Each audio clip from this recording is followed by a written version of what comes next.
Supposed to be out here like caring about this chick's missing brother, but it's like I could literally care less. What I care about is the fact that I have a fucking 3-person party instead of a 4-person party. Can I interest you folks in a ride on Sid's Pride and Joy? Where am I? Hello? Yeah, Salamand. A little boss. I forgot how truly far you get before doing your first dungeon in this game.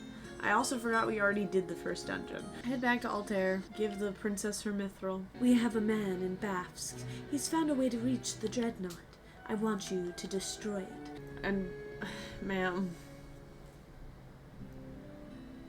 It is the only alternative left to you. That's what this guy sounds like. Or what I've said. When the time comes, we will meet again. I'm not gonna remember that voice when the time comes and we meet again. Also, we're missing the war crimes that are happening. We did not destroy the dreadnought, and now they're just blowing places up, I guess. Oh no, the genocide. Everybody who was outside is dead. Genocide. A little treat. I shall remain here and devote myself to the care of the wounded. I take my leave of you. God damn it.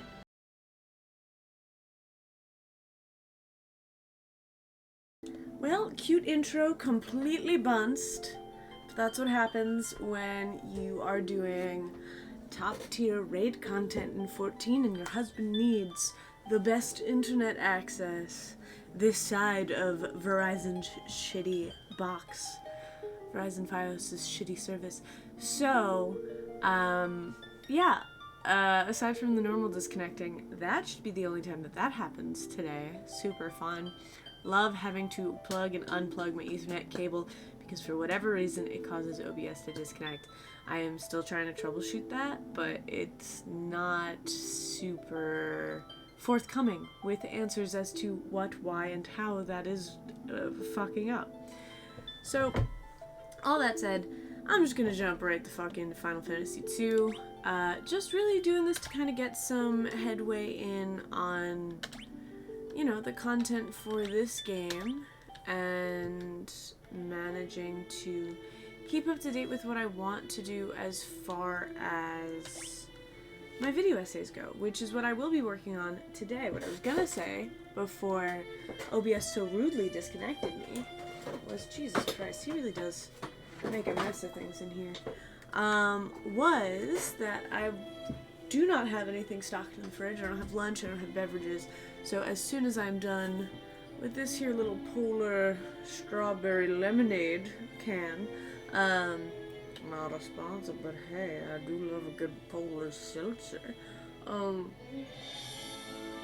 will be going to make lunch and ending stream so that I can get a little bit more underway with editing the video that I have for Final Fantasy I. I've been doing a lot of little like meme moments and junk, so I do kind of want to get a little bit more on track with what I'm doing there. Okay, cool beans, cool beans. We're in.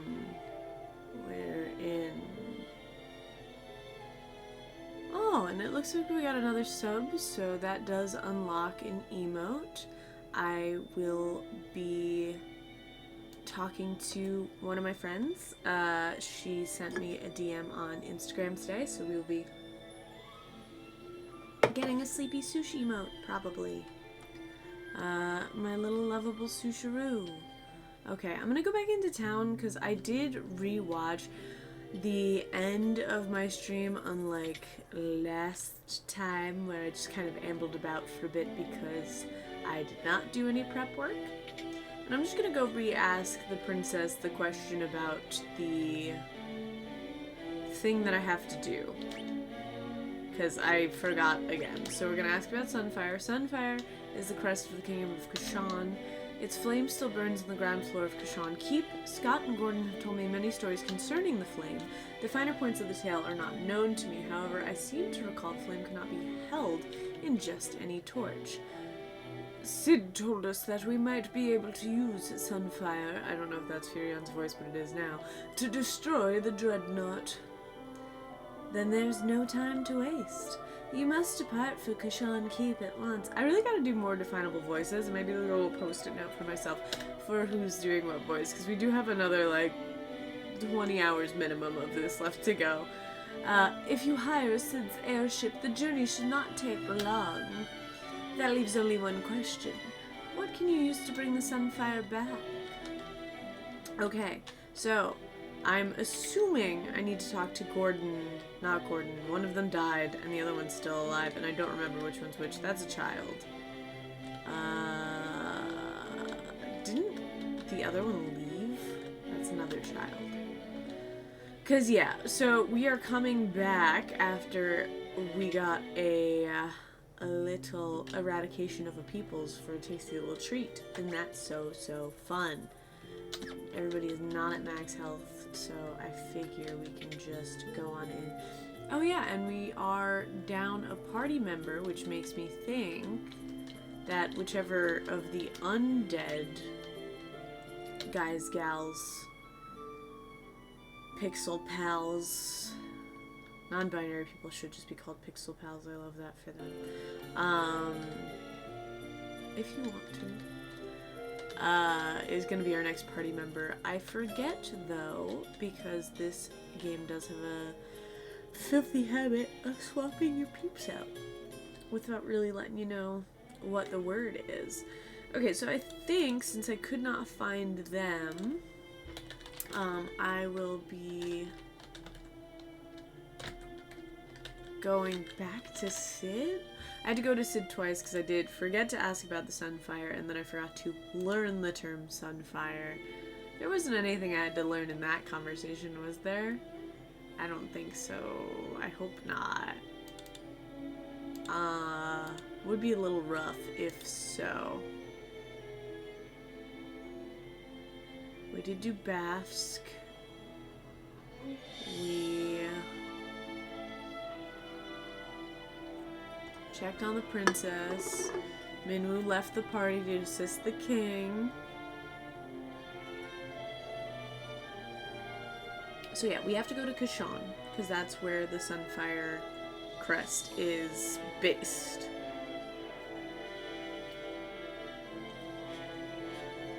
I guess we have to talk to the king, perhaps? Seeing as that is the only person who would know about royal affairs that isn't just the princess or one of the dead princes, or whatever the fuck they are. Look, I am not going to lie to you guys and say that there's any pretense of me enjoying this game. It's not, I think it's kind of a trudge, and that is a-okay. Every 3 years, they celebrate a festival of the flame in Kashan. During the festival, the Sunfire is moved to Egile's torch, while its brazier is cleaned. I can't learn Egile's torch, but it was green.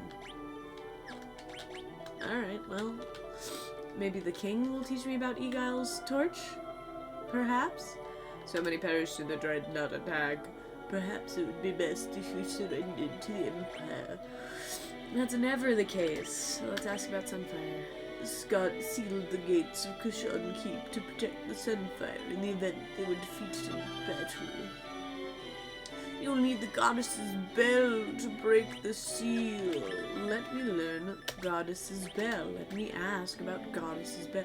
The whereabouts of the bell are known only to the Kashan royal family. Okay. And are you sure I can't? Gordon would know where the bell is kept, but I have not seen him lately. Someone close to Scott or Gordon must know where to find it. Well, you know who is close to both Scott and Gordon? A little princess. So I guess we should go. Why can't I learn Egile's torch? Maybe it's just a little clue for me to know and for everyone else to find out. But yeah, so also, like, you know, outside of just genuinely not feeling like 100% physically, I'm also not feeling 100% mentally. The gates of Kashan's Keep open only to the voice of the Kashan or the ringing of that bell. The bell rests deep within a cavern on the snow plains, so it will not be easy to retrieve. So it is your intention to enter the snow cavern? Very well. If only Gordon were here, there'd be no need for you to risk such danger. But he isn't, so you must. There's nothing I can do but pray for your success. Joseph, Well, no, the snow plane's like the back of his hand. You should seek his counsel. I'm gonna ask one more. Oh, Scott and Gordon mentioned. Yeah. Okay, I should go talk to Yosephalis, which I believe he's in the town right near where I know the snow cavern is, because I have very intense memories of that area of the map. I'm not exactly sure why, so time to find out. But yeah, so if you are a regular VOD watcher or a regular around the channel or just one of my close personal friends, you know I, for a very long time, have struggled with some mental health stuff, with some personal motivation stuff, with some self-worth stuff, you know, the huge. I'm a woman in her 20s. What else is new? But yeah, so not completely 100% there, and what does make me feel better is getting a little buzz going, not with alcohol, if you know what I mean, and just editing for a few hours at a time. So I'm in a really rough place, so it just feels apropos to get some editing in. Plus, it might mean I can get more than just a VOD up soon, which would be pretty frickin' stellar if you ask me. I'm really trying to get this video essay up. Granted, I know not a lot of people are super into video essay content, nor are people into vlog content, but I do intend on doing a little bit of both. Not like super vloggy content, I just kind of have been experimenting with short form, and short form specifically in the conceit of short form vlog content. I also cannot believe I have such a bad memory of 2. I made a lot of comments in one where like, you don't really have to buy spells anymore, beep, boop, beep, boop, beep, boop. Which you don't after like 3? I don't remember where you stop doing that, but I did say it because you get Minwoo, who has all of those fucking spells, and I think the first time I played this game, I dragged out that front end a little bit longer and had a really full-fledged healer. So, but then again, like I said, I don't really have a great memory of this game. I wanted to play all of the Final Fantasy games 4 years ago, peak COVID mindset. It was actually prior to COVID, because COVID was when I got back into school. I had about a year of unemployment trying to figure out what the fuck I was doing then too, while waiting for school to start up for me, because Starbucks took me around. I have a not quite fascinating backstory, which is what it is, but all that to say, I played them in a very short span, all back to back to back to back. So we ended up with a sort of faulty memory of a lot of these games, as they sort of did not stay in mind at all, even a little bit. And we're gonna strike everybody, and we're gonna just attack that guy if he's not dead yet. Nice.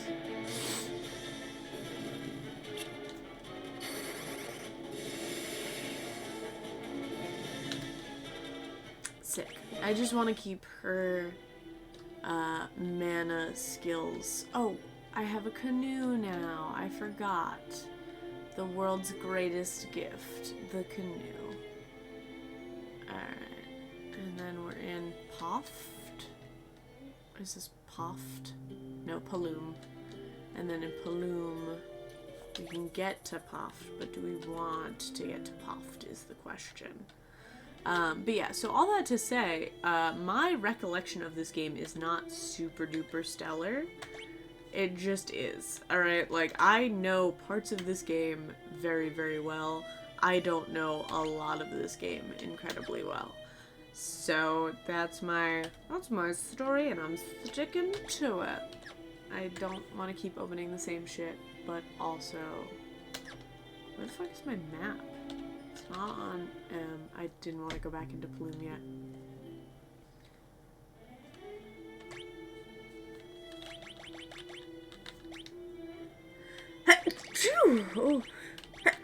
Oh gosh. Oh, okay. So yeah.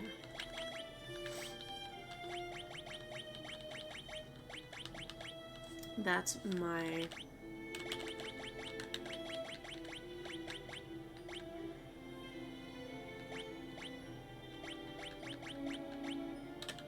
Oh. I forgot the map shows the auto battle button. Okay, yeah, so we do want to go to Poft, because I think that is the easiest way to get to Salamand and the other town that we're gonna have to get to there, right? Unless Yosef is in Basque, but even still, it's still much shorter, and that walk there would be a nice little XP gather. Because we are losing a little bit of our grind set mindset, simply due in part to the way that this game is built. Like I said, not really my favorite as far as progression. I should just be paying a little bit more attention to, seeing as I do still want to, you know, do like a well thought out breakdown of everything that happens here. So yeah, I don't think we're gonna go in and talk to anybody. I was considering talking to Sid to see if we need backup information, but I think we're just gonna carry on.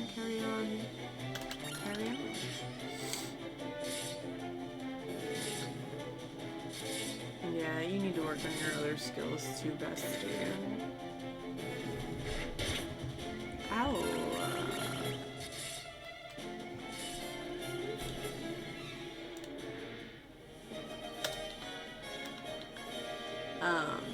So yeah, the other thing that's really funny is I have been playing Final Fantasy XIV for a million years, as many of you know, and I've also been playing a lot of the Final Fantasy games for a long time. I say a million years, I started playing 6 years ago, and I don't think there's really been a window larger than 4 months where I haven't touched it. And these games, I started going through them pretty heavy and became a little addicted to the outline of a Final Fantasy game. Like I said, around 2020. I touched 15 when it came out. Did not get very far. Granted, that was still my early days of video game playing.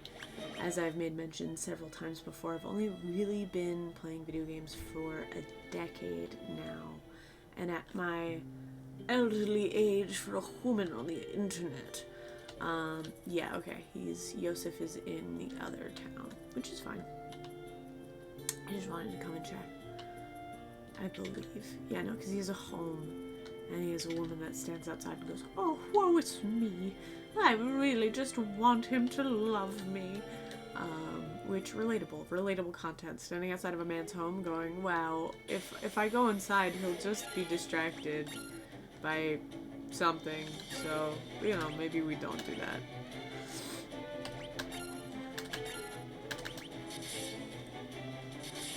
Regardless, very fun interaction that I have with these games. 4 years ago, wanted to play all of them. Started pretty heavy, getting a lot of them underway. Started playing 5 and 6, I think, at the same time, because I just didn't, like, I was getting a little too lost in the weeds, both metaphorically and in real life. A little lost in them there weeds.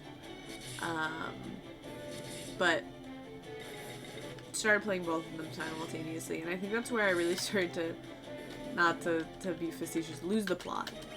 So I started with 15, did not get very far. Then I played most of 10, got lost in the Comlands. Shocking. Absolutely no one that knows me personally.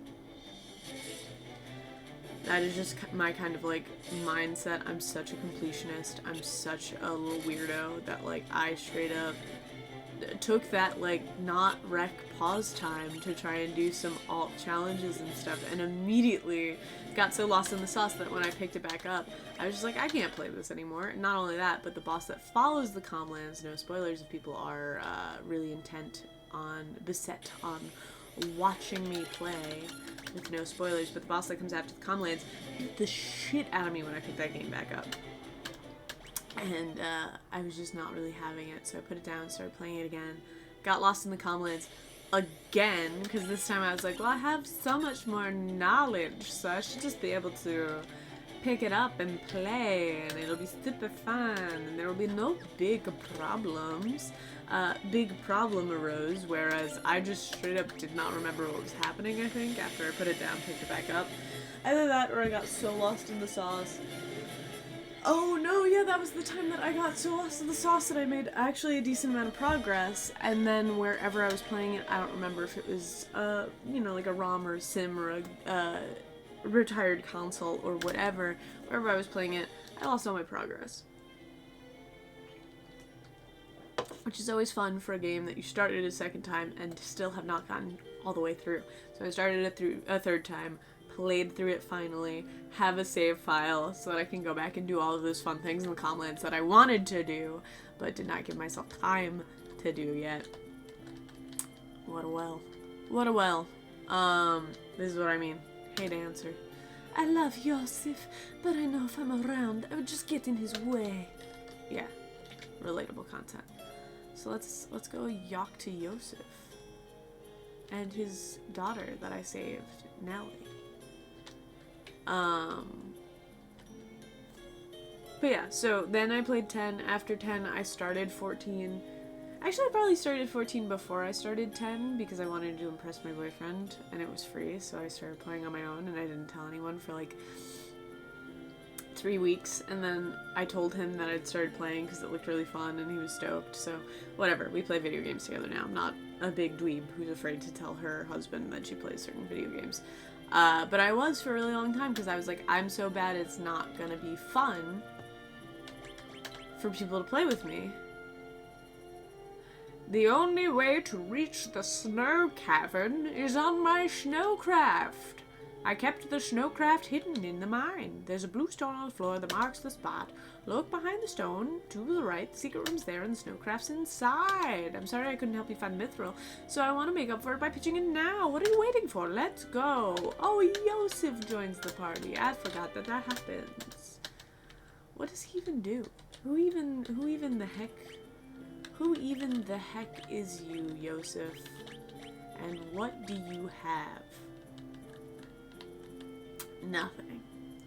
Let's take a look at him comparatively.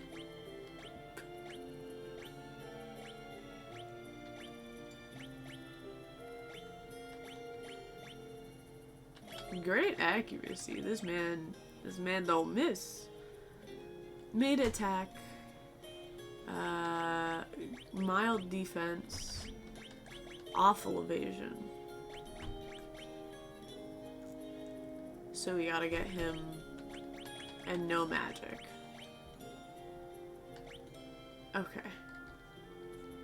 So we should equip this man up to be doing numbers. Let's take this longsword broadsword combo off you and give you your longbow back.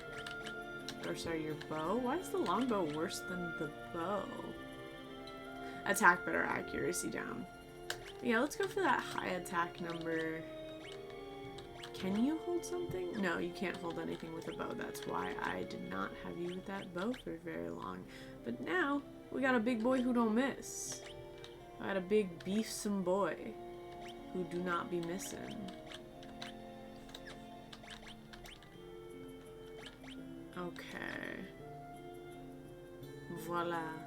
Et voila. So yeah, anyway, back to talking about me. You know, following 14 and 10, I decided in 2020 I wanted to play all of the games kind of in a row.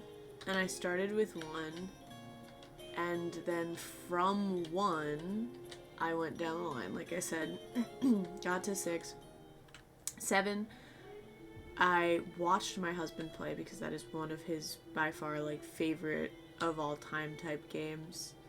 Same with 10, but I played 10. Because he thought it would be a good place for me to start, whereas 7, I just watched him play it because the 7 remake was announced, so I was going to play the 7 remake, but he was like, you gotta see 7 first. I'm not sure which actually happened first, but all that to say, I watched him play it. played 7 Remake, played a decent chunk of the second part of the 7 Remake, but that shit's a lot, man. If you have not played the 7 Remake and you have no interest, just don't. To be perfectly honest, I'm such a proponent of these games, and that's one of those things where I'm just like, I think you're good, actually. I think you're fine if you don't want to do that, to be honest.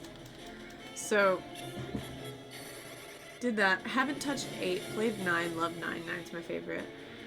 Touched on 10 too after I finished 10, but have not gotten very far because the gameplay style kind of flummoxed me when I first touched it. So we just gotta get back into that ASAP. And then I haven't touched anything between that and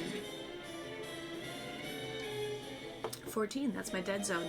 It seems like every Final Fantasy fan has a dead zone, and for me it's 11 through 13. With the unfortunate... I forgot how to get there. Because we're trying to get to...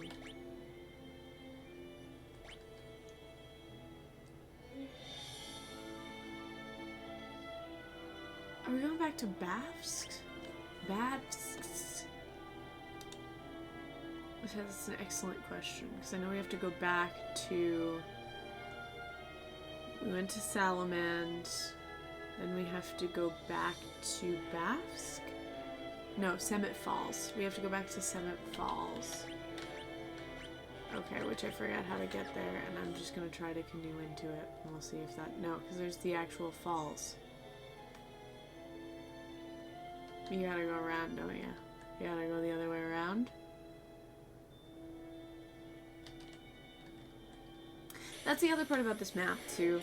I think another thing that I don't necessarily love about this particular game is in one, the whole, like, you have the whole map, but we've made it difficult to get to and from places so that you don't explore places you're not supposed to yet.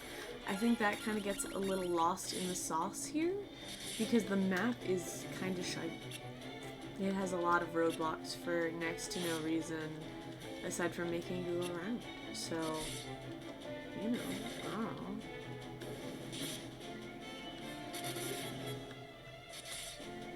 Anyway, so yeah, that's my blind spot. I've played a decent chunk of 16, but dear lord is 16 boring to me. I've talked about the scuffed ass combat system on here prior. It just does not feel like a good complex game to me, which I love the complexities of Final Fantasy. I think the more complex some of the Final Fantasy, the straight Final Fantasy mechanics are, the better. I didn't have a problem with them taking a different action-y approach to the gameplay, but it's too easy. She says it's somebody who's like died a frequent amount of times, but does not need to learn in order to progress. And I think that's the real problem, is I think a lot of Final Fantasy, 14 included, is about walking into a fight blind, learning said fight, learning the boss's weaknesses, whatever, getting back up, rolling over, and popping back into that fight stronger than you were last time. Is my opinion on what a good Final Fantasy game should be. And that just felt like a half measure. So, you know. We live, we learn, we hope that the next thing they put out is not the same. And again, whatever route that gameplay takes, I'm sure I'll be happy with. But yeah, I'm not a huge fan of the rotating party member, as a conceit in these games, just because I really love your light party. I love, like, getting to know your people, and then also having extra characters. Like, I think 5 does other characters really well. I also like having a broad range of characters all given their own time. And I really don't think this, like, what did we learn about Minwoo other than he's the king's personal carer, you know?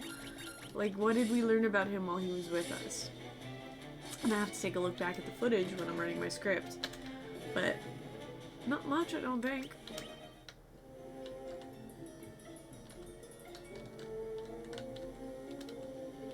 Did he not say it was behind this big blue rock?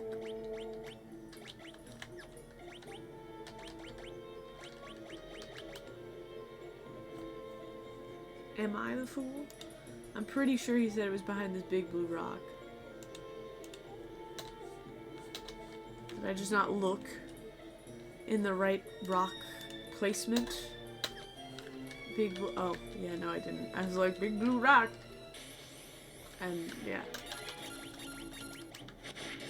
It's alright. Because the thing is, too, I feel weird about critiquing this game because I do give this game a lot of criticism for things that I like in other Final Fantasy games. What you got for me, bud? Yosef turns a small rock jutting out of the wall and a passage appears. The snowcraft is here. Excellent. I also watched a, because I have a lot of issues with 3 as well, but 3 I like a lot more than 2. The problem is apparently the Pixel Remaster takes away a lot of the plot elements that I do genuinely love from 3. So whether or not I'm actually still going to enjoy it is anybody's guess. So we're going to see about that, because 3 is, in my opinion, when they first start to get things right, I love 1. Like I said, 1 is a pretty solid game, and the more I play the Final Fantasy games, the more I see the brickwork of what I love in the other ones in 1, the more likely I am to make 1 an A, rather than the standard B that I was giving it. So, you know, 'tis what it is. Let's just have them do a little auto battler action.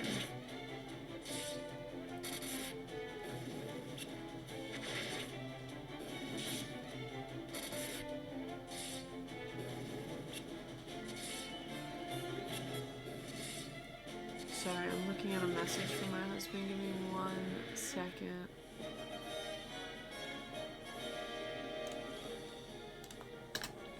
Nothing important, just, you know, random, we're married and talk a lot shit.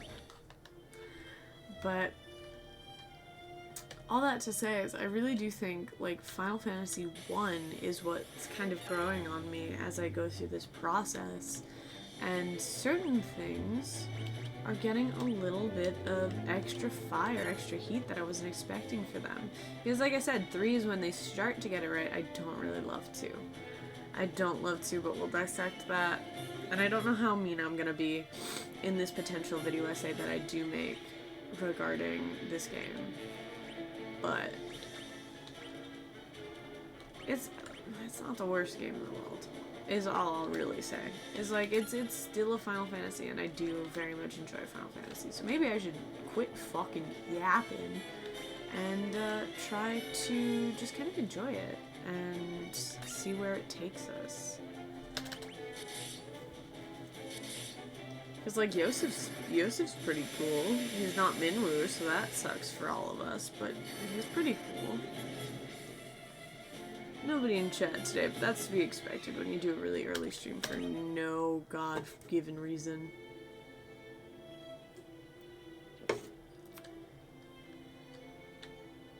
Yeah, for anybody watching the VOD, it is 11 a.m. where I am now, so you know, when people get used to starting your streams right around lunch, it's a little bit odd when you don't do it that way.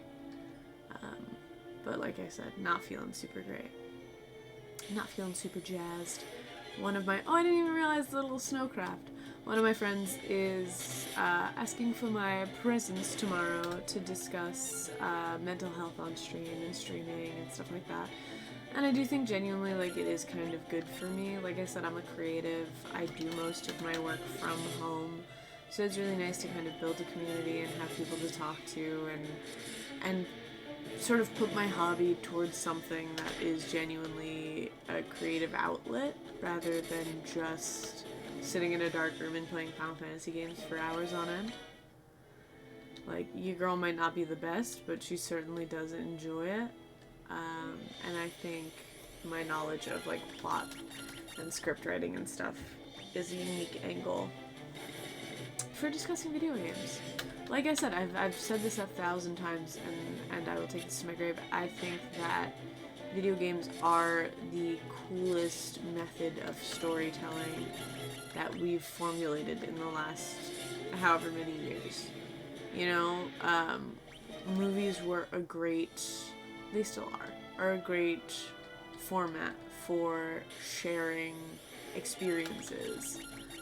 But there is something about video games that allows you to incorporate and experience other people's writing and feelings and whatever in a way that you do not get to do with a movie. Like, you know, we've seen plenty of things trying to fully encompass the viewer into a movie-going experience. We've seen 4D, we've seen first-person films, we've seen, you know, insert real D, insert latest movie fad here. All of which, you know, are fun, but they're flash-in-the-pan moments that don't really do much for the culture. Whereas video games are a completely unique way of sharing emotion, putting a person into, that is an icicle. Wow, that's just a sharp, pointy man.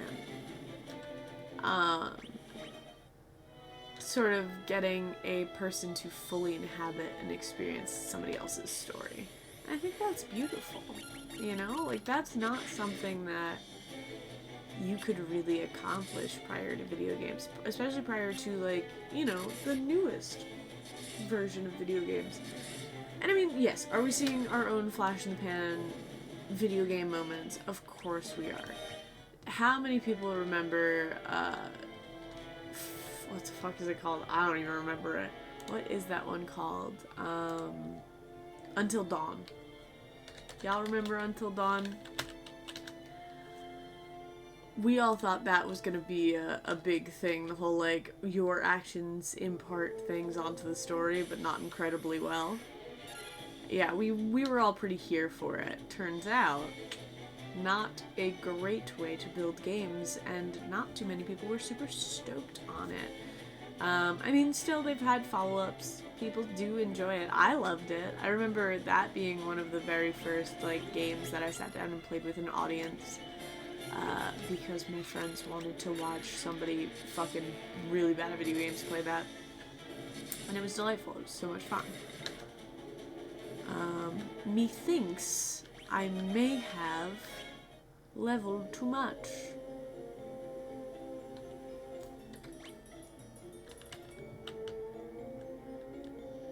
Okay.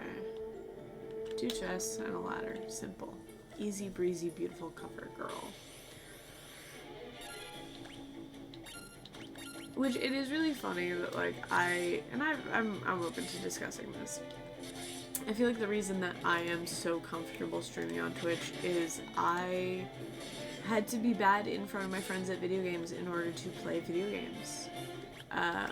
My friend group was really, when I was in high school and freshly graduated high school, my old friend group was really into video games, but, like, only one of our friends had, you know, all of the consoles, all of the systems, and it was where we hung out all the time. So I got really, really used to just completely boofing it in front of people, in order to enjoy video games, because I didn't have that option at home, you know? That was not like, I couldn't just go hang out with my friends and then rock up back home and have games to play. Nah, bitch, I either had to ask my friends to borrow their games that worked in my fucking jank ass. I had a Wii, and I had an OG Xbox, and that's all I had. So I either needed to borrow games for my jank ass systems, or I needed to play at my friends' houses and have them watch me eat shit all the time. So I used to be super self-conscious. I used to get so overwhelmed. I have a pin drop cry reflex. So I would, you know, like, die 3 or 4 times to the same boss fight in a video game and then just fucking weep for a little bit. I don't like the look of you. And in case they get you, Yosef, you should move your... Yeah, okay, we're fine. I just didn't like the look of you. Thank you for taking out that dead head anyway, Yosef. I appreciate you. I had to get really, really good at handling my emotions and eating shit in front of an audience. So I do blame my actual, like, start of video games for my pivot into wanting to stream. Because, you know, people think it's genuinely funny, and weirdly enough, a lot of my friends do like hearing my thoughts on video games and video game culture. Why is there a door down there that I cannot enter or touch? Who put this impassable door here? I would like to speak to the architect of this cavern. I don't know why I didn't just hit auto. But yeah. So I still try to stick to like comfort zone games, obviously. I try to stick to games that I kind of know pretty well. But on Fridays we have Cowboy Fridays. If y'all are not watching the streams and are instead just watching the VODs, come hang out on a Cowboy Friday. I am incredibly bad at Red Dead because I have very, very little Rockstar game experience. So I'm basically learning a whole new... There's a door, okay. So now we've entered a sort of maze-esque establishment here. I don't like the sparkles on the floor. So yeah, I am incredibly bad at Red Dead. If you want to see someone freak out every time they almost accidentally shoot a horse, I'm your girl. If you want to watch someone lose their shit because they really cannot understand the full what's going on in this whole ordeal, I'm your girl. So, you know, come hang out on a fucking Cowboy Friday, folks. Yeehaw, if I may. So yeah, I'm getting out of my comfort zone. It doesn't bother me nearly as much. I really did used to have a fucking complex about needing to be good at video games. I still have a complex about needing to be good at things. I am such a defeatist. I try new things all the time, but my brain sometimes just straight cannot handle being bad at shit. So like,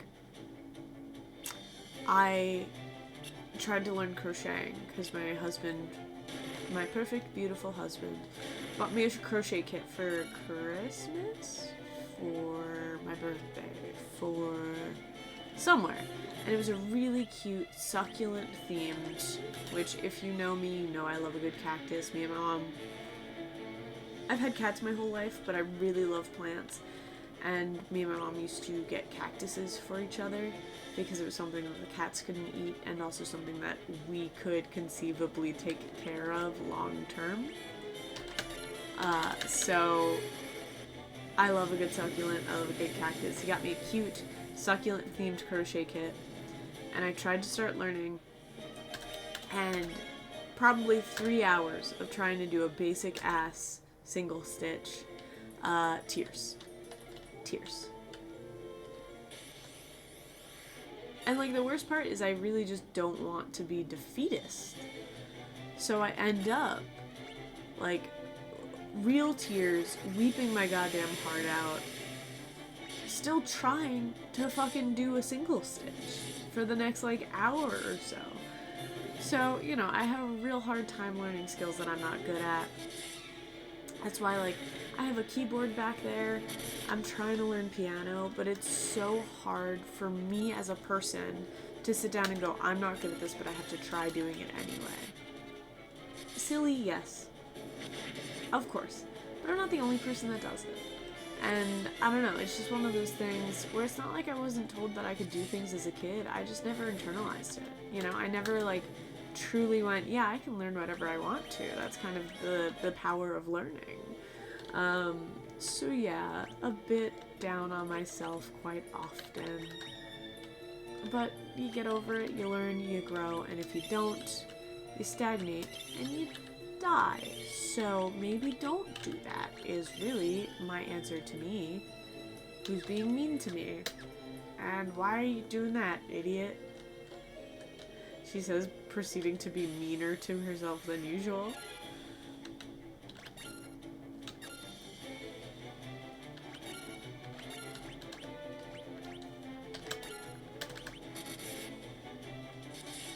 But yeah, between languages and piano and crocheting, like, the thing about crocheting too, I think what fucked me up so hard is I can knit semi-competently. Not well, not good. I can do a basic stitch in knitting, and that's not that hard. And I picked that up super easy, and I've always been told crocheting is easier. And if it's so much fucking easier, then why can't I fucking do it? You know what I'm saying? You know what I'm fucking saying? So yeah, I mean, the same shit happens, like, when we go ice skating or rollerblading, which we haven't done since very early in our relationship, because your girl cries on ice.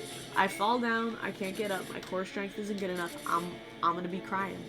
I'm gonna be nursing my bruised knees and crying. And the reason I think it hits me so hard is I used to be able to skateboard quite competently. Not well, not good, but competently. So, like, I think I have a much harder time accepting when I'm not good at something that has a skill like that I'm good at.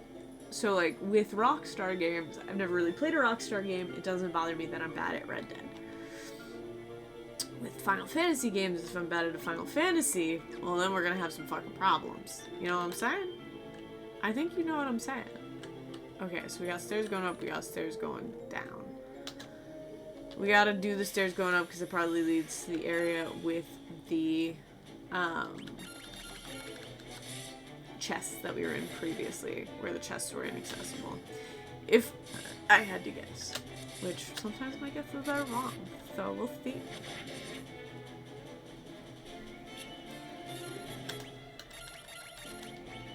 I think it's a similar thing too, now I'm thinking about my own weird inconsistencies and insecurities.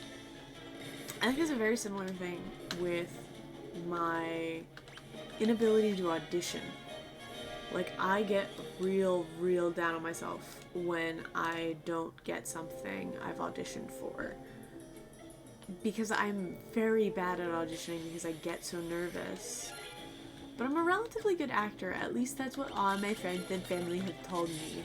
So, they say I'm a good actor. I don't actually know. I don't think I'm very good. Sometimes. Sometimes I think I'm fucking stellar. I guess it depends on the day. But the thing is I am an awful auditioner. I get so fucking nervous because the smaller the group of people watching me, the more intimate the group of people watching me, the more I can watch their faces for reactions, for any of that kind of shit, the more on edge I get. So I turn into a little bit of a spooked animal, and I just start making decisions that don't make any sense. Also, we just got an Arctic wind, and I would like to know what that is, please. Thank you. Hey, Yosef. Oh. My allergies are also bad today. I was like, did I not take my allergy pill last night? No, I totally did. I wonder if it was just I was holding Sush previously, if you caught that 5-second VOD before I realized my Ethernet was still plugged in. If you know, you know. But yeah, so all my friends that I've ever done shows with tell me I'm a great actor, but I think you're supposed to, you know? The other thing too is our theater's just gotten into like the nomination scene, the local theater nomination scene. And since we've started getting noms, I have not been nominated for anything. So that's another one of those things where it's like, I'm perfectly fine. I don't have any type of feeling about it. But the next time I audition for something, that's just going to be in the back of my head as like see, you're not very good. See, you're not good enough. See, this is what's really happening here. See, if you were good, you would have auditioned well. You would have gotten that role. And if you were good, you would have gotten nominated. You would have gotten an award. That kind of shit rocks me in the back of the brain. And I'm not saying that's unique to me. Boy, howdy, is that not unique to me. So many of my friends suffer from very similar things. But it's the fact that it can throw me into a completely day-ending spiral. That's kind of where I separate myself from the pack. That is my superpower, is being so fucking mean to myself that you cannot stop me. And that's the other thing. I was talking to my mom the other day. We went to go celebrate her birthday. It was very fun. I don't think I actually gave the full lowdown. We got this really stellar vegan brunch My mom is vegan. We got her some vegan cupcakes. We walked around a park. We saw some sunflowers. Not the ones we were thinking about going and picking. No, we just saw some random sunflower fields, which was really nice. All to say what? What was I saying? Mom's birthday. Acting, being bad at stuff. Hyperfixating. It's gone. It's gone, I guess. Well then.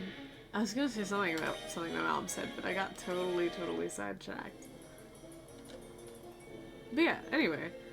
So I very much will sit with bad emotions and bad thoughts and let that kind of rocket me out of doing anything productive for a meaningful amount of time. You know, damn, I really wish I remembered what I was gonna say. I thought I was gonna bring that full circle, but here we are. Oh yeah, I got that other thing. I should be equipping my boys. Optimal, you're so optimal. No, that is not optimal. I mean, that actually might be optimal depending if we want to give you more magic, but I'm not sure if that's what we're doing with you. What if we go back and we take this battle axe away and give you your longbow back? And then we make you optimal. How's that gonna look?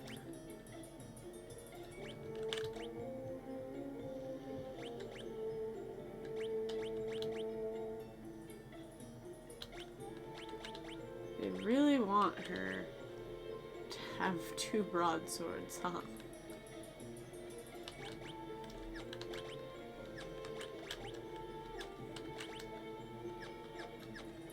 What else did we pick up? We picked something up. Ooh. We got teleport at some point? I don't remember buying teleport. Oh yeah, we got an Arctic wind. Cool. Just a magic consumable. Yo, you know what's absolutely fucking insane? How often I get scam calls that just look like regular ass numbers from my area now.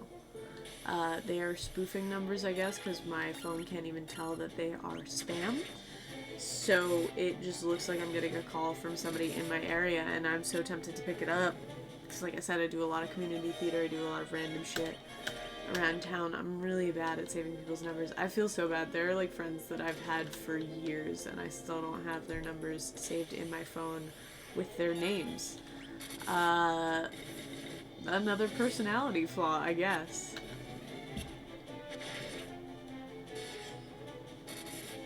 But yeah, no, so every once in a while I'm so tempted to pick it up.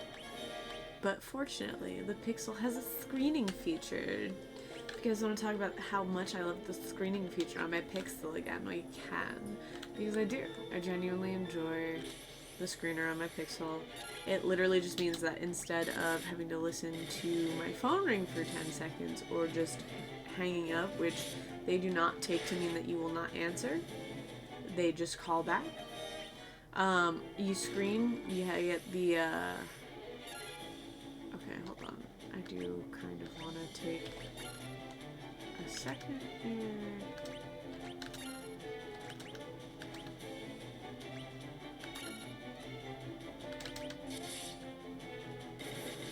Okay.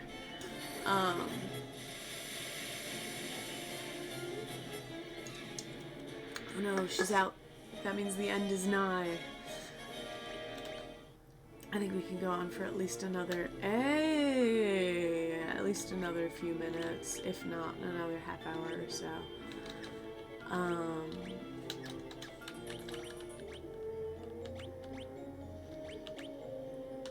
Nice.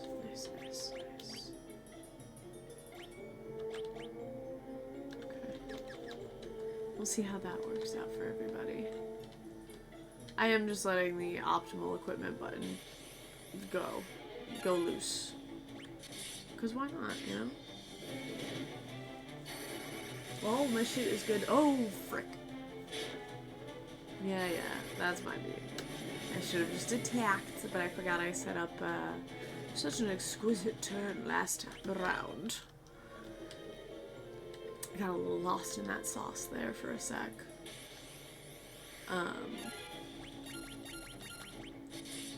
Yes, I mean, that's the other thing too, is I do want to get a little bit more, now that I've been thinking about acting, I do want to get a little bit more into acting, I think, in my spare time, but I want to be on the opposite end of the creation process. I want to be post-production. Or pre-pro, honestly. I love writing. I love pre-pro stuff. But I don't really want to be pro. I don't really want to be production. It's not where my heart lies. But unfortunately, the thing about capitalism is it does not give a shit about what you want. So, we're just gonna kind of have to see where the cards fall. Because I have been trying to get out and audition more often, have not made a lot of stuff. I'm doing a lot of self-submission, self-tapes for auditions, which I love the self-tape process. I love that a lot of auditions are no longer in person, because that was a big miss for me. But, like, I don't drive. I have a lot of car anxiety. I'm working on it. I'm regularly taking permit tests so that I can get my permit again, so that I can try driving again. I've told that story before, but if anybody needs a refresh on my car driving anxiety, I am always willing to tell that story. Regardless, all of that said, I don't drive, so it's a big public transportation kerfuffle, and then I end up there early, and I am at the mercy of buses and trains for when and how I want to go home, and if an audition goes particularly poorly, I want to be home as quickly as possible to be curled up in my bed sobbing with my cats, as is the huge, as is my want and my will. And when you are taking a bus, that's not necessarily going to happen. So I am waiting to do a little bit more auditioning once I can drive. And that's even if we stay in this area. I was talking to my mom about this as well, where my husband and I are talking about potentially no longer living in the area that we live in because it's expensive for no goddamn reason. It doesn't need to be this expensive. Nobody wants it to be this expensive, except for landowners. So, you know, we're thinking about heading out somewhere else. We're just not sure where yet. Because that's a big decision. Especially if you're like us and, like, you know, we both grew up poor, upper, lower class, you know, that kind of thing. We have not seen a lot of the country.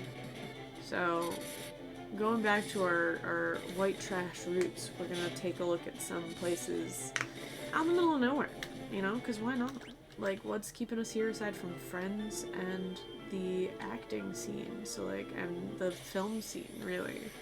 So if I start working from home more again, which we'll see if that's the case, then, you know, there's no reason not to move to the middle of fucking nowhere.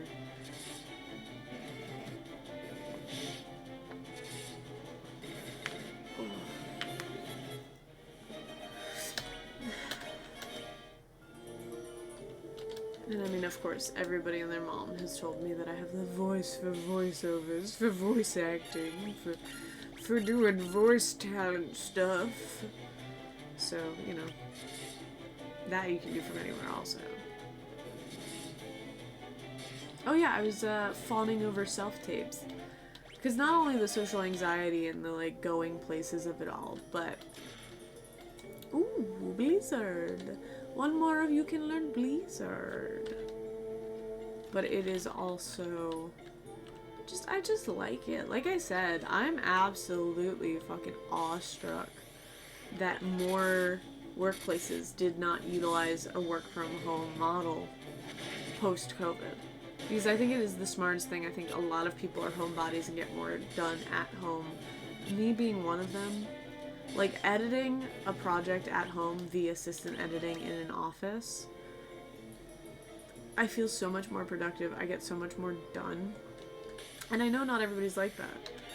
But, like, I don't know, maybe it's the introvert in me, where I just want to kind of have my own space, do my own thing, eat lunch by myself. It's so breathtaking the amount of energy talking to someone during a 30-minute lunch break takes out of my mind, soul, and body, that I fully don't understand why people be out here like, yeah, let's go grab lunch.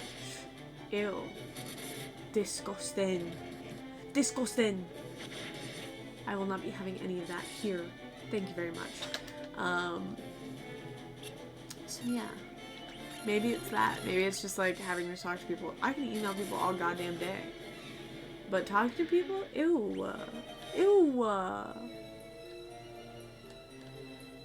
Ew, David. I watched Schitt's Creek. I didn't really love it. I have opinions. Which is, I really like seeing rich people get their comeuppance. So the beginning of the series was really good, but because they started on such a down note, you knew it was all gonna get better for them. Which, ew, just because you learned how to be a person doesn't mean you don't still come from wealth, which makes you inherently lesser. Hot take, hot take. No. But it was a little bit like, I knew it was gonna end super, super high, and they did not grow enough for me to believe they deserved that. At the end of the day, the characters had to stay their characters for the, like, sitcom-y nature of it. Which means that at the end of the day, none of them really ever internalize their lesson. And, you know, some of them do have more moments of it than others. But I don't know, man. I don't think they learn enough. I am so much more like, if you gave me the option to rewatch Schitt's Creek or to rewatch Always Sunny, I'd choose Always Sunny. Like, I think that's the kind of person that I am. Because you watch shitty people get what's coming to them. Hey. Hey, Dagon. Welcome, welcome. I cannot promise much more stream. We're running out of steam here. It started pretty early today. Not that I'm not very happy to see it in chat.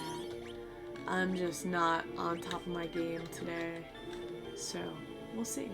How you doing, by the way? Not to hear my wealth disparity this early in the afternoon. It's not afternoon yet, but this early in the midday.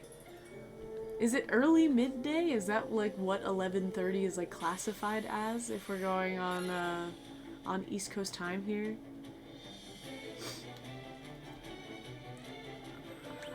You have fire, yes.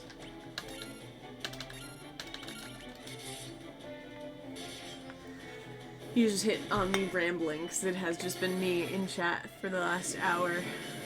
That's what I get for doing it out of my regularly scheduled time.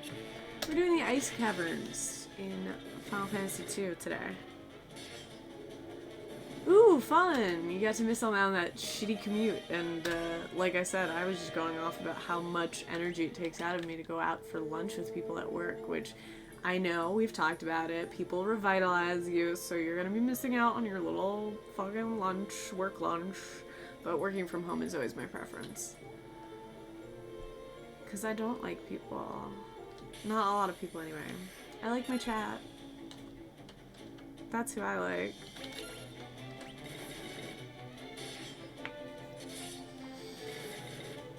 Anything serious? Also, I hope you feel better. Anything serious or just like head cold or stomach problems or whatever? Like something that you'll get over in 24 hours, or is it like you're gonna need some time? Because I love me a good 24-hour little bug. Gives you a nice little break. Yeah, exactly. So, back when I was working in the city and working in an office, everyone and their fucking mom wanted to go grab lunch. Oof. Oof. Not great. Like, it would straight up be like, one guy would come in once a week, and he'd be like, okay, so are we getting lunch? And it's like, no, bitch, I don't want to talk to you. Why would I want to talk to you and go out to get lunch together?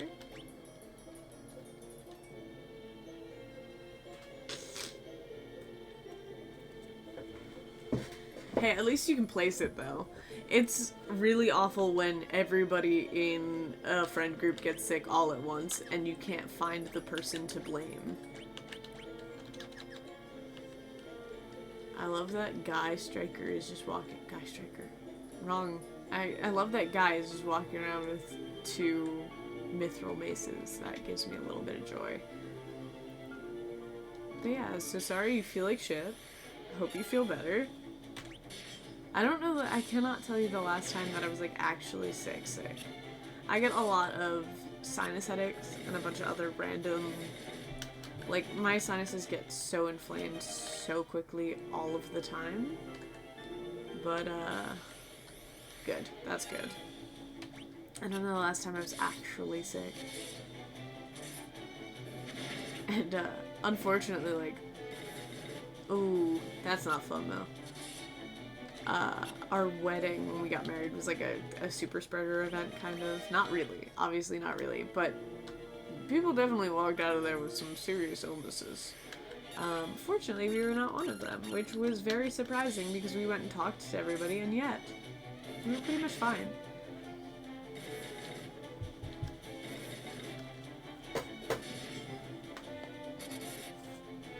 Hopefully you're getting enough liquids in. Nothing like a good hot tea or a hot soup to soothe the illness. Soothe what ails ya.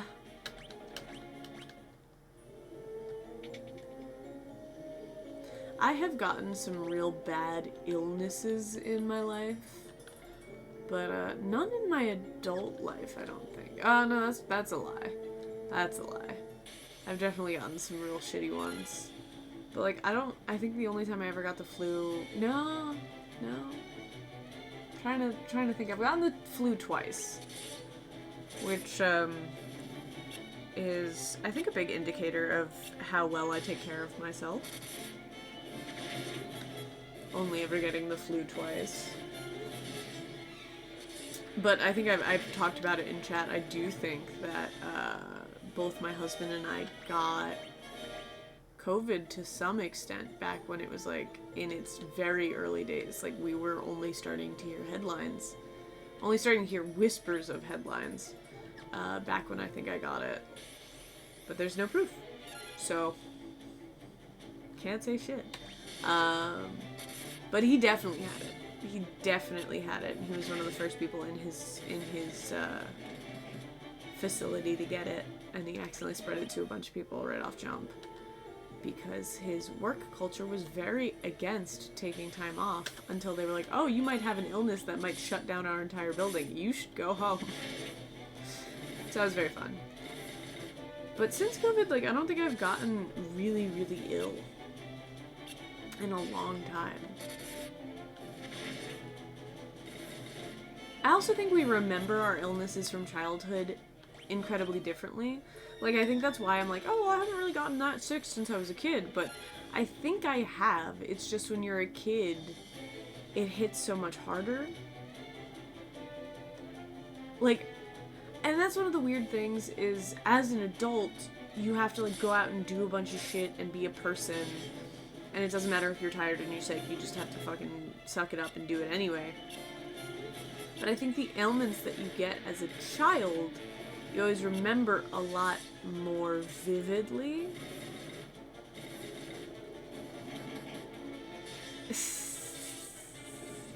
You should have. You should have seeded the illness, stood by the water cooler and coughed into all the cups. Really show him what for. Make that 75-year-old retire. Do a little biological warfare for fun, you know?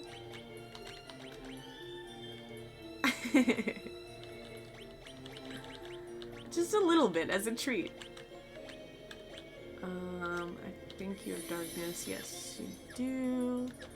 I'm gonna equip Maria with better shit, because all your shit sucks. Oh, you should not get the ancient sword, though. Just give you that mace for a sec.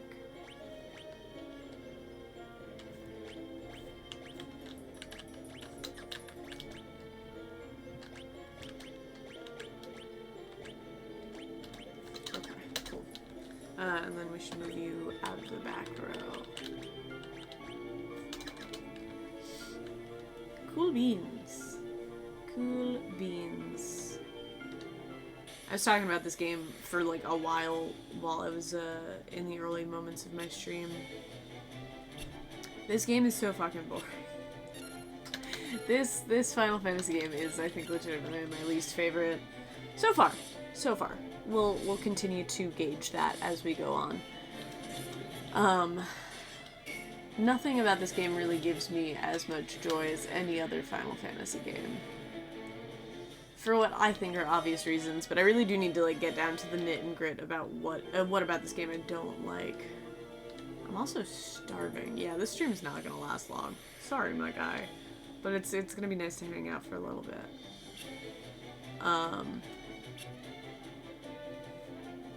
I love it when you guys all try to self-destruct at once. That's super fun for me. Oh, nope, not what I wanted to do, but it's fine.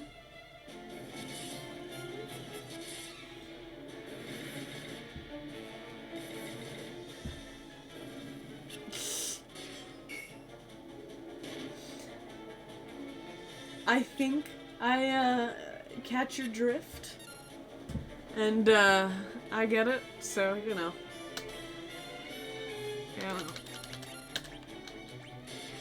But I think if I am catching your drift, and if I do agree with your sentiment, I think it's the fault of growing up with a anarcho punk mom. Because nothing really takes you out of like wanting to be a part of a working society faster than your parent telling you like nothing you do or say will ever really matter in the system and society we work in. We work and live in. What the frick are these guys and why are they so cute? Hello, guy. Oh, you don't say. Look at these little beavers.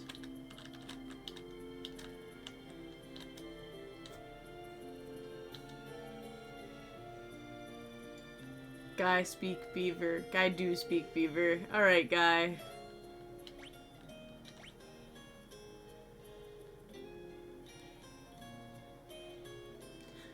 Look, Guy is the best part of this game, hands down. Guy is the man. Guy speaks to beavers. Guy does very little else. Gotta love Guy.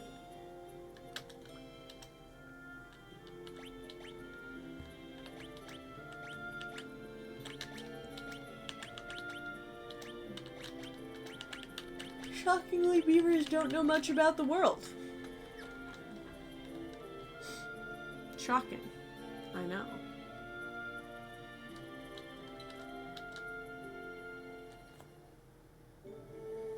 Alright, let's heal our shit up.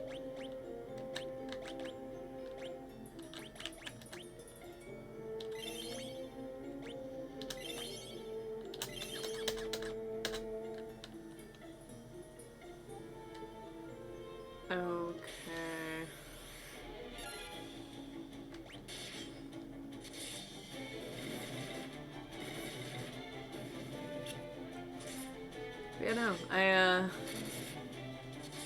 like I said, I made mention of this on stream the other day, is that, like, I feel like I've lost a couple of brain cells because I've been so down recently that I've just been watching absolute trash media. So, like, I usually have a wealth of things to start talking about. It's like, oh, did you hear about this X headline? Did you hear about whatever?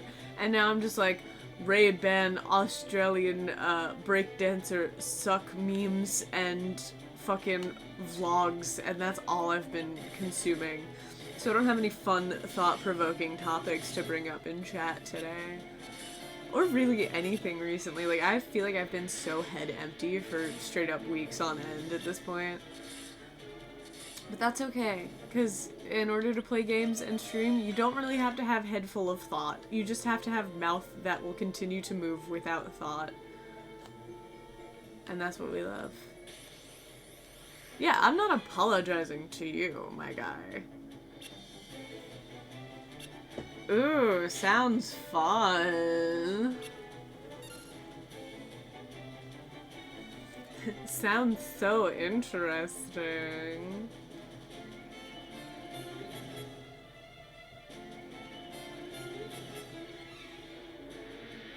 No, I mean, look, whatever floats your boat. It's not my fault that I don't find boring things fun.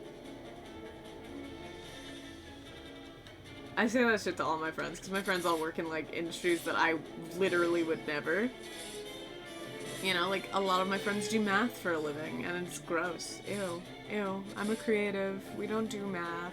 Except for when we do. Like, the funniest fucking part of going to film school is realizing just how much you do need math in, like, original filmmaking. That's fair. That's fair. But eventually you will be doing, work in a field that is yeah, but most money fields do require at least a little bit of mathematics. Look, just because you are evil does not mean the pursuit of money in an evil environment in which the pursuit of money is placed at the forefront makes you evil. You've just said on several additional occasions that you yourself are evil, so, you know. Don't blame the person for the broken system, but also if they really enjoy participating in that broken system, then maybe just a little bit on that chaotic evil side.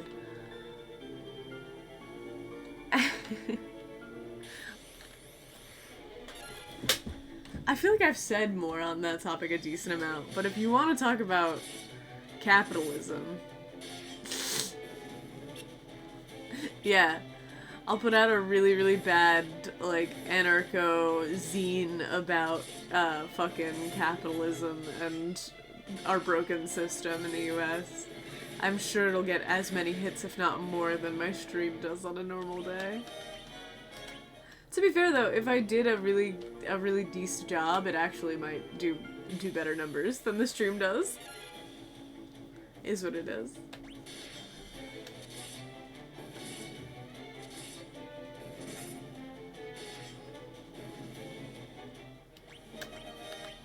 Oh yeah, but since you were sick, we did a short little stream on Sunday. It did not work super well because I tried to do the Fallout London mod, which kind of borked my whole system, and then whenever I opened the leveling menu, it crashed. But I finally opened up a Discord server, so I can pop that in chat if you'd like, or I can just invite you because I have you on Discord if you want to be a part of that server. And I put up a poll, but nobody was around to really vote in it.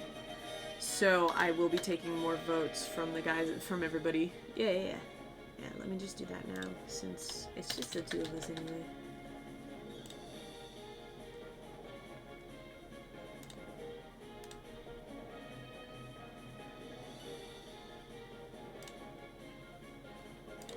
But I plan on doing a challenge run at some point. So if you want to take a look at the challenge run poll in chat, and if you have any opinions on it, I would appreciate your takeaway.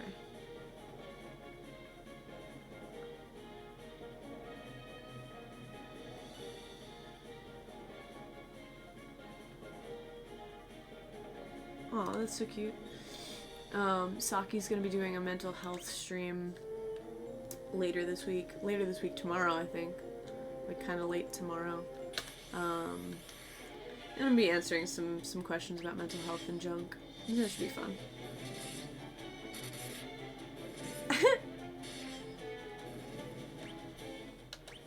Spill. Valid.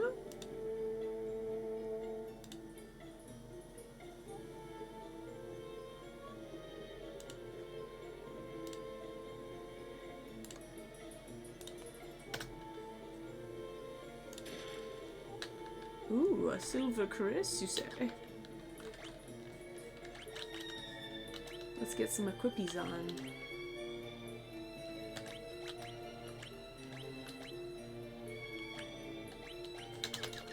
Cool. And we should probably heal up prior to.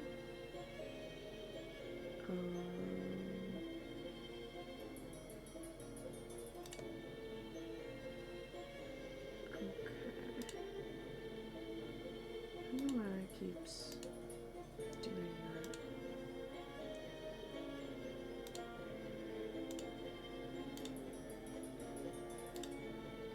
Should have sent the invite. I don't know if it actually did.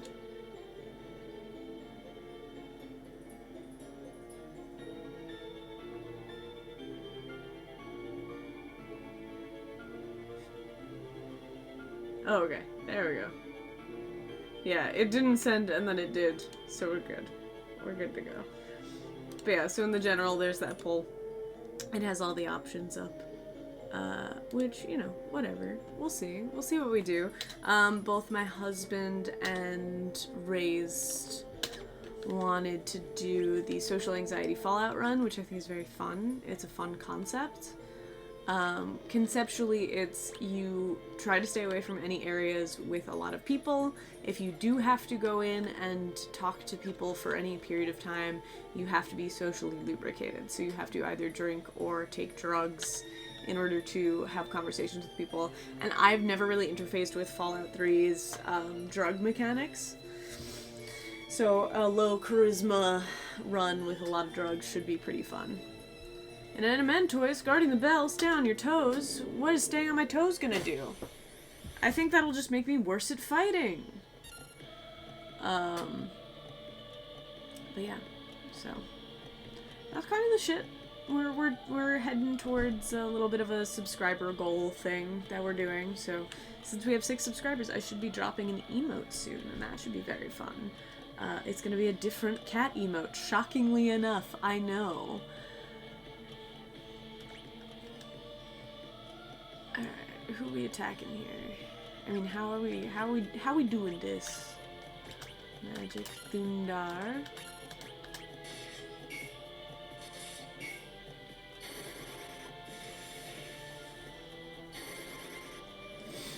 Only magic attacks hit, because he's got a big old shell.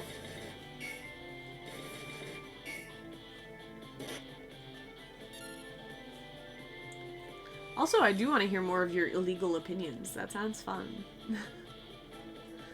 I mean, since you did say, at least in the UK, that sounds a lot like weapon-oriented opinions. Which, hey, yeah, that's what America's for, am I right, boys? Oh, no. Did not want to do that. I don't know why I just auto... Whatever. Literally just said, this is how this fight works, and then proceeded to not do that.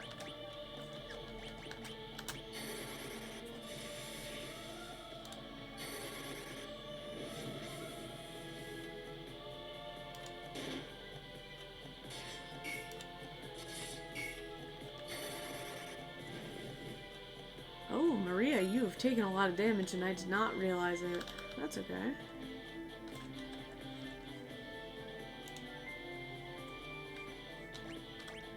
Just too busy dicking around on Discord. Like an idiot. Oh no, no, no. Oh. That's how you accidentally get Maria to die.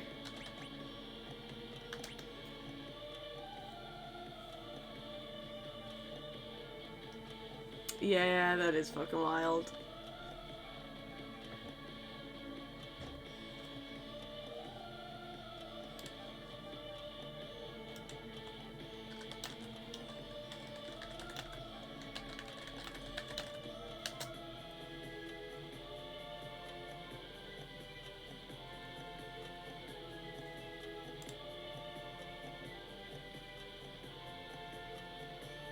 Sorry, I'm looking at the new headlines. The UK government scouring social media to arrest people. Which I think is quite funny. I do want to see what...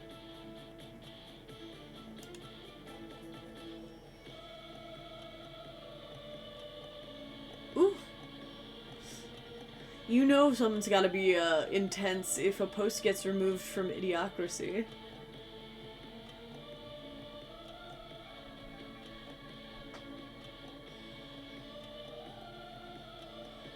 Oof. A lot of really rampant hatred for what's happening. I mean, the thing is I also would not be upset if people who were stirring up right-leaning violence, we had some way to take care of them here, but, I'm not gonna speak more on that, because that's a little radical. Plus, like, you know, freedom of speech and whatever. It's just sometimes hate speech should not really be considered. Because the thing is I've talked about this quite a lot with certain people, is freedom of speech should not protect hate speech. Because speech that hurts other people is, you know, like, I don't want to say assault, that's fucking ridiculous. But it is a means of using your voice and your power to hold power over others. Which is, you know, a bad thing at the end of the day. So, utilizing any kind of power over another person, but then is how do you draw a line? You know, how do you draw that kind of line? Which is why saying, like, racialized hate speech, slurs, that kind of shit should not be protected as a freedom of speech. The same way that, like, we have the freedom to bear arms, we don't have the freedom to murder people. It's when people get hurt that you have to start truncating those rights. But, again, how do you sort of utilize that in a means, in like a fair and balanced way?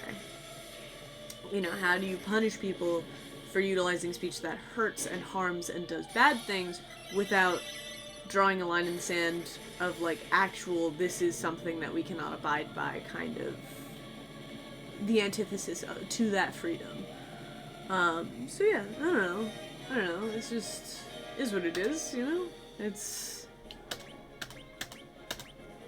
because when you really take that, like, kind of look at it, where you're like, okay, well, we do have the freedom to own weapons in this country, but that still does not give us the freedom to assault people.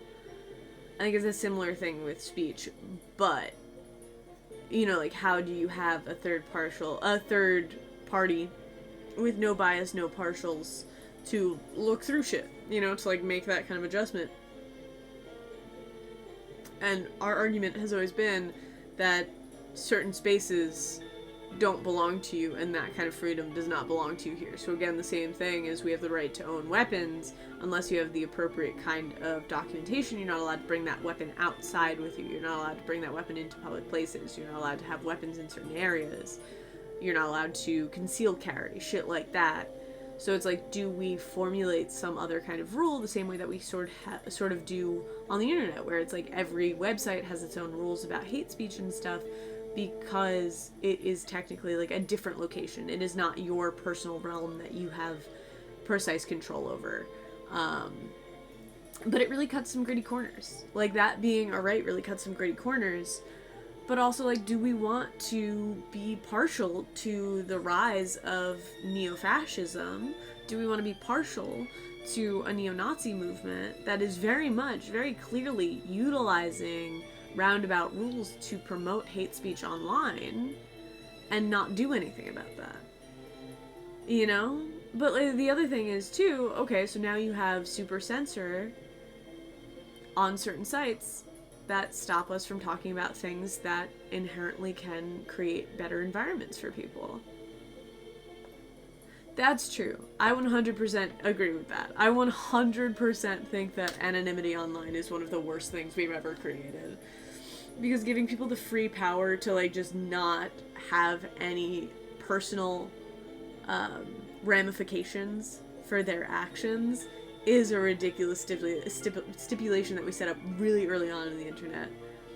Like, if there were a way to create some sort of board that allowed you internet access the second that you, like, slap your ID down on a scanner and put your real birth name on all of your social media accounts, then yeah, I think that would be the way that we do it.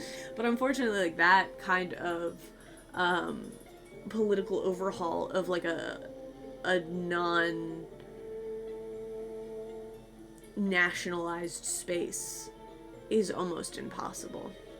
There's something set in the wall. It's the goddess bell. We're gonna run back to Final Fantasy II real quick, and then we can talk some more about freedom of speech and other shit. I've obtained the goddess bell.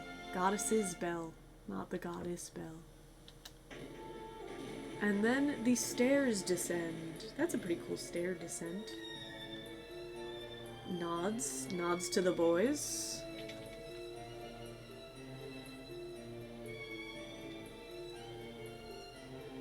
Okay, where are we? Are we all the way did it just take us right back to the beginning of the dungeon? Oh, shit. Dope. Oh, that's why we couldn't touch that door. Because that's the goddess bell door to the end of the dungeon. I was bitching about that earlier. But yeah, so I mean, it's like a really hard and kind of ridiculous thing to watch out for.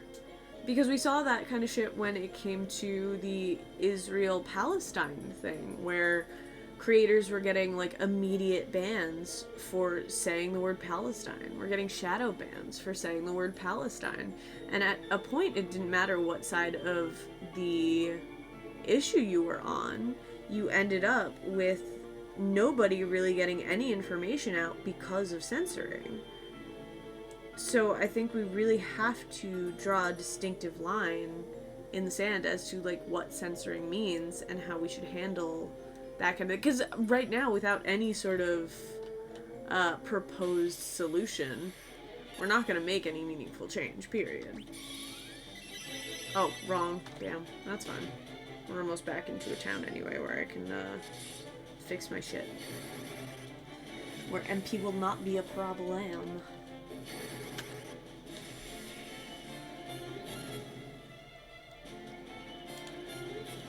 But yeah, no. So, do I think it's very silly to just openly arrest people for having thoughts? Yes.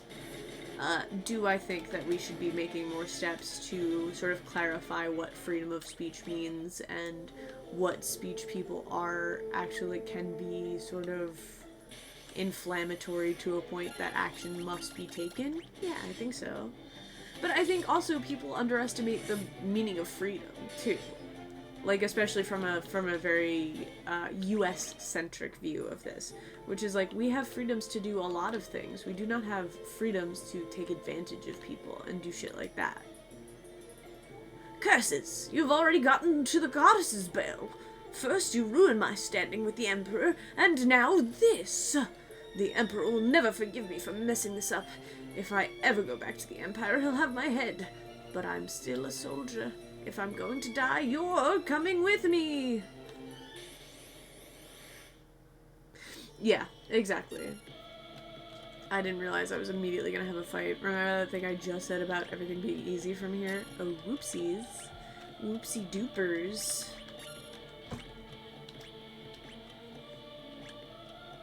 Let's get some cures on the table here. But that's the other thing is, like, you know, we do anticipate... That was such an easy fight. Never mind. No notes. We do see a lot of, you know, boomers and jerks making those kinds of statements, having that kind of sentiment online and in public. But our anticipation that we should just be able to see the end of that when that generation is, like, out of here and no longer online is very silly. Because, like I said, we have a lot of neo-fascist leaders in the online space that are making it, like, an incredibly dangerous place to give unique and total freedom to unidentifiable individuals. So, you know, it's the same shit, like, you know, we could not prosecute people for saying that they were going to go do January 6th, but then once it happened, we could prosecute them. I think that's kind of the situation that we need as far as speech is concerned, where you need to identify and define what exactly makes for hateful speech or speech that is harmful to others, and make it so that if you walked up to a court of law, you could have a case saying one or the other. Like, you would be able to bring that to the, you know, fucking, space of ideas to some sort of, like, definable, debatable arena. Do I think that's necessarily the answer? Absolutely not, man. There is no answer. If there was an answer, we would have fucking, like, people would be arguing about it already, and we don't really have that. He's booby-trapped the cave. No! Look at him guffaw at me. Yeah, go die, Borgin, you son of a bitch. Rip. Rip cave.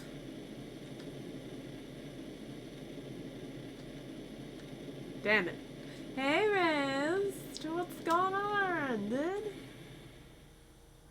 Hey, Rainy! Glad you're lurking. Oops, I meant to be reading these. But I got distracted by people showing up in chat. Hey guys, hope you're having a great day.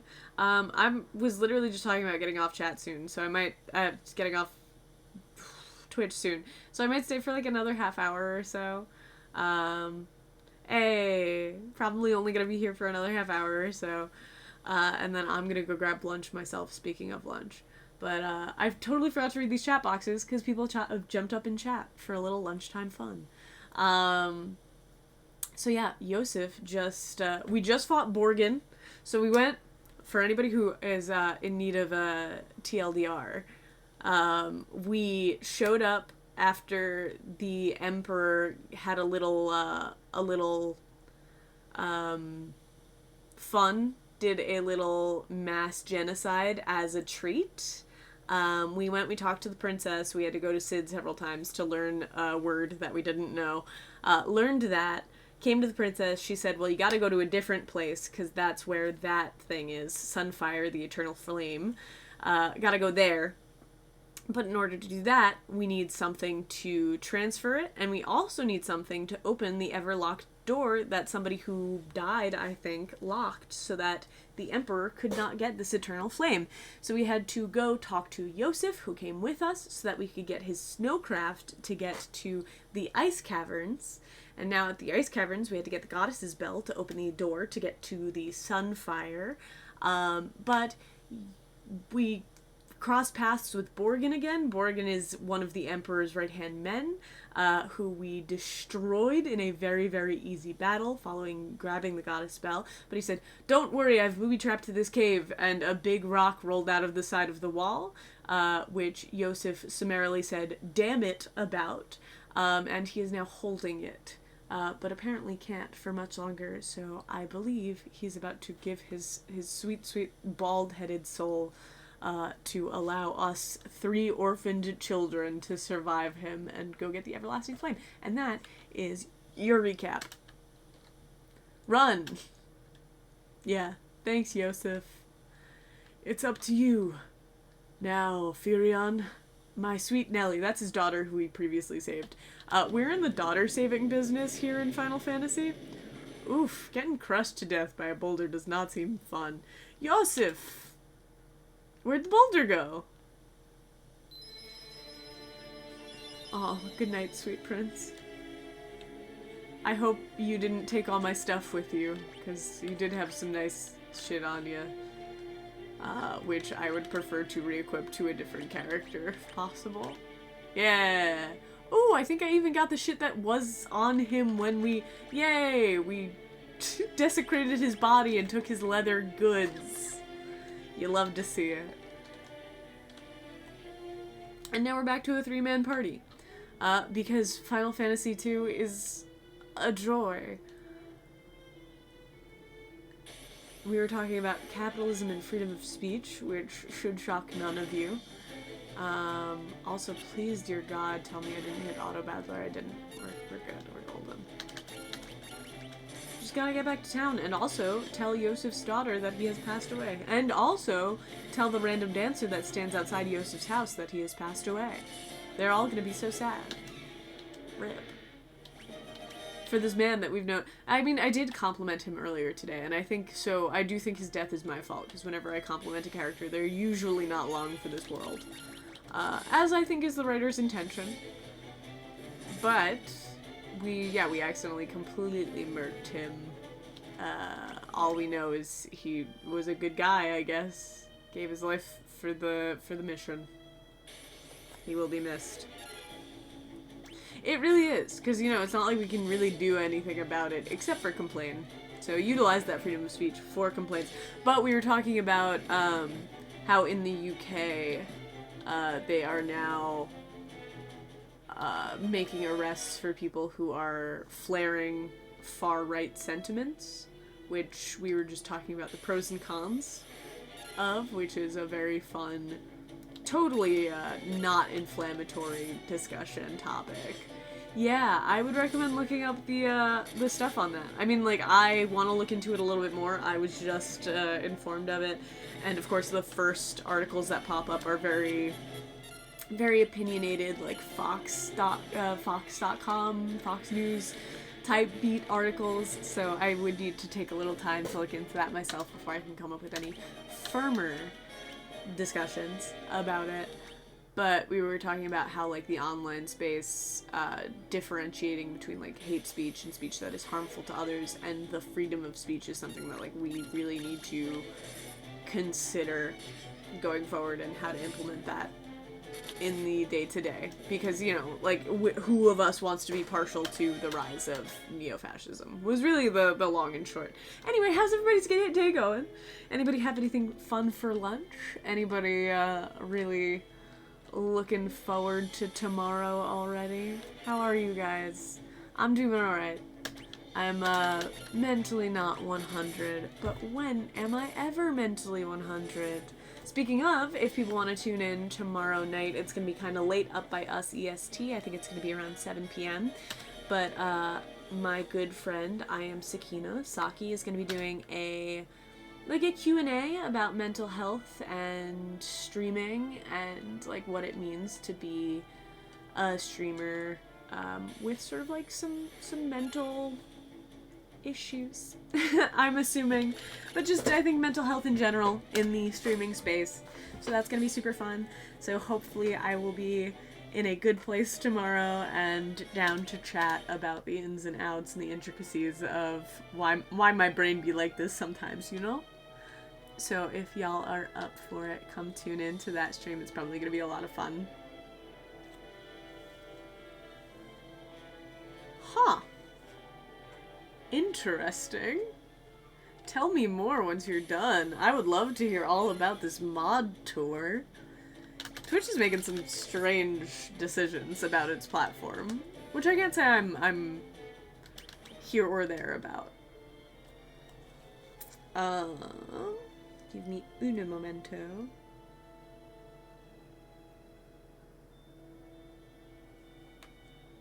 Okay. Just needed to get something done. Alright, let's go tell the soon-to-be grieving daughter that her father has passed away. This was the wrong way to go to do that, actually. I went the completely wrong way to do that. Oh shit, what? Oh shit, what?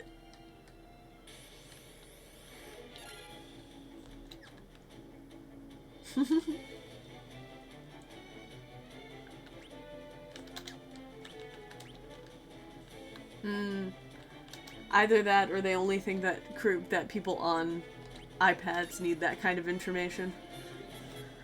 But we'll see. Hey, you know, you can be on the forefront of giving them a does this work, yes or no, on both platforms. Which is incredibly valuable information. Wow, Furion, you're getting so good at using fire, buddy. You're getting so good at that. Wow. So, if you guys don't know, Final Fantasy II utilizes a very strange XP gain method in which you do gain XP in just the stuff that you are using to fight. So if you are using MP, your MP skills grow.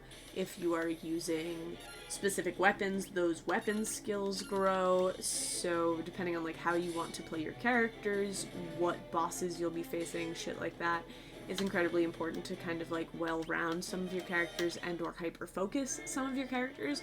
I am not really doing very well at either, and instead am just kind of vibing it out.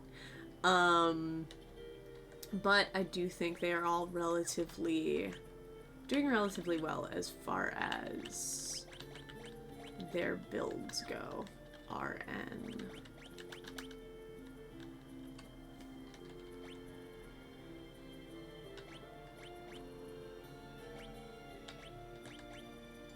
Yeah, so as you can see on the right there, that is melee, daggers, swords, maces and staves, axes, spears, bows, and shields is the word that I'm looking for. So clearly Furion's taken a very healthy and head-first lead into swords.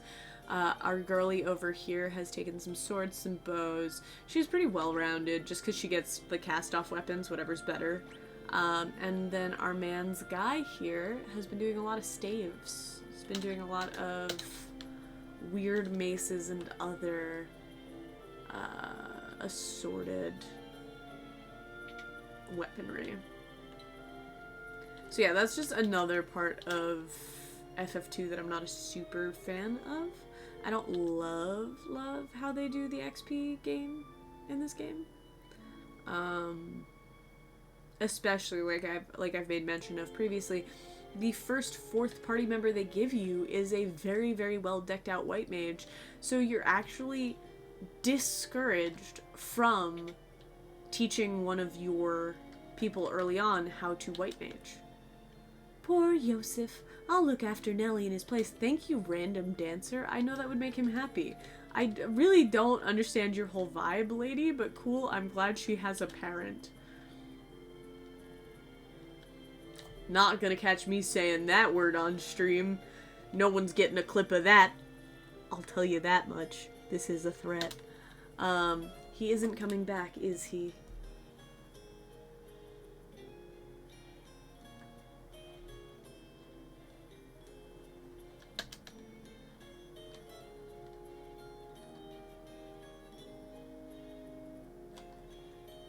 Sad. I'm gonna be right back really quickly. I am going to go grab a bottle of water, because I did forget to bring anything other than this. I mean, not forget. I was gonna just stream until I ran out of beverage, but people are here now, so I'm gonna chill out for the rest of, like, lunch breaky time, but I just need to go grab water real quick. I'll be right back.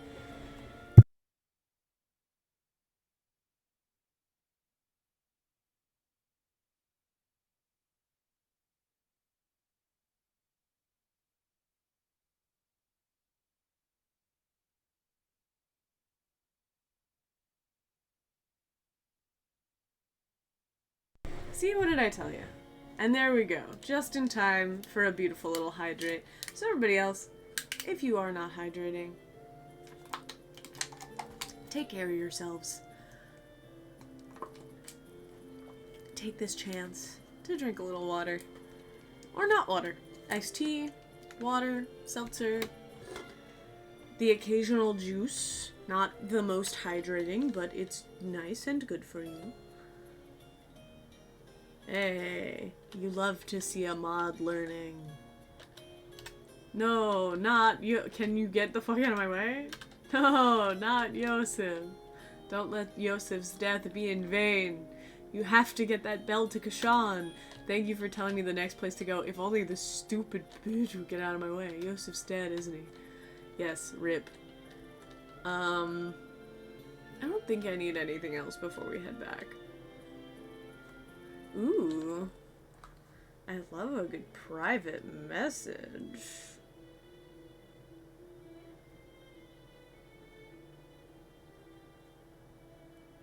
Oh, that's actually really cool. Hey.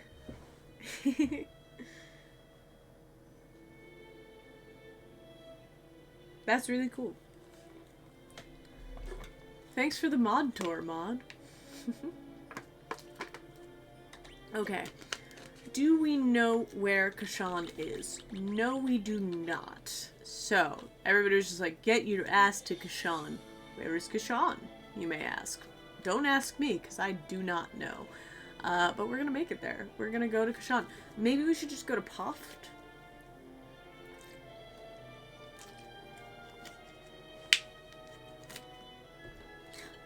Also, Raised, you're not beating the iPad baby allegations just because you put a keyboard on it. Okay, let's figure this shit out. Where the is Kashan? Yeah, let's head back to Puffed. So even if we can't figure out where we're going from there, we can at the very least, get the boat back to Paloom. So that the next time we're on that side of the continent, we don't necessarily need to run back in order to get the boat. Because again, there are so many little things about this game that I think they did inherently so much worse than the first one. one of which is the travel on the map system. Like, I could go on about how much I love the map and the travel system in 1. In fact, I have. Hopefully that video will be out soon, but I really love how the map makes you feel in 1. In 2, the map makes you feel like a little idiot baby for not understanding how transportation works. Because every time you use the boat or the airship, they're like, well, you gotta go back to the fucking bus stop or else you're not gonna catch the bus, dummy. So, yeah, I'm not the biggest fan of the map and the transportation system in 2. The same way I'm not the biggest fan of the XP system. The same way I'm not the biggest fan of the plot. The same way I'm not the biggest fan of the characters and the party setup. Like, there are just so many little things about it, too. Again, if y'all get sick of me bitching about this game, I can talk about something else. But this game just sort of, like, gets under my skin in a way that no other Final Fantasy does. Not a single other Final Fantasy got me acting like this.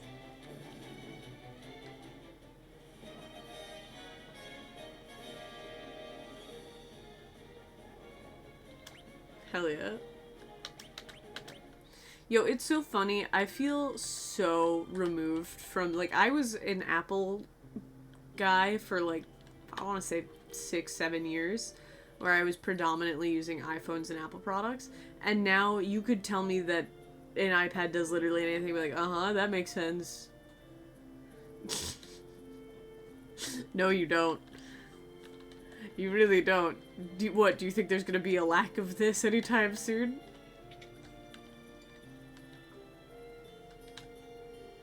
Alright, Sid, what's up? Yeah, I know. Fine, not Sid. Other guy. Sid's underling. Yes. Kashan! You guys do direct rides to Kashan, the place I've never heard of. I mean, the place I've heard of a ridiculous amount, but can't find on my map. Nobody was like, hey, take this pin, take this marker. This is where you need to go. Obviously, it's a Final Fantasy game. That I'm not mad about. Now I'm just making shit up, because I don't really like this game that much. Take me to the place.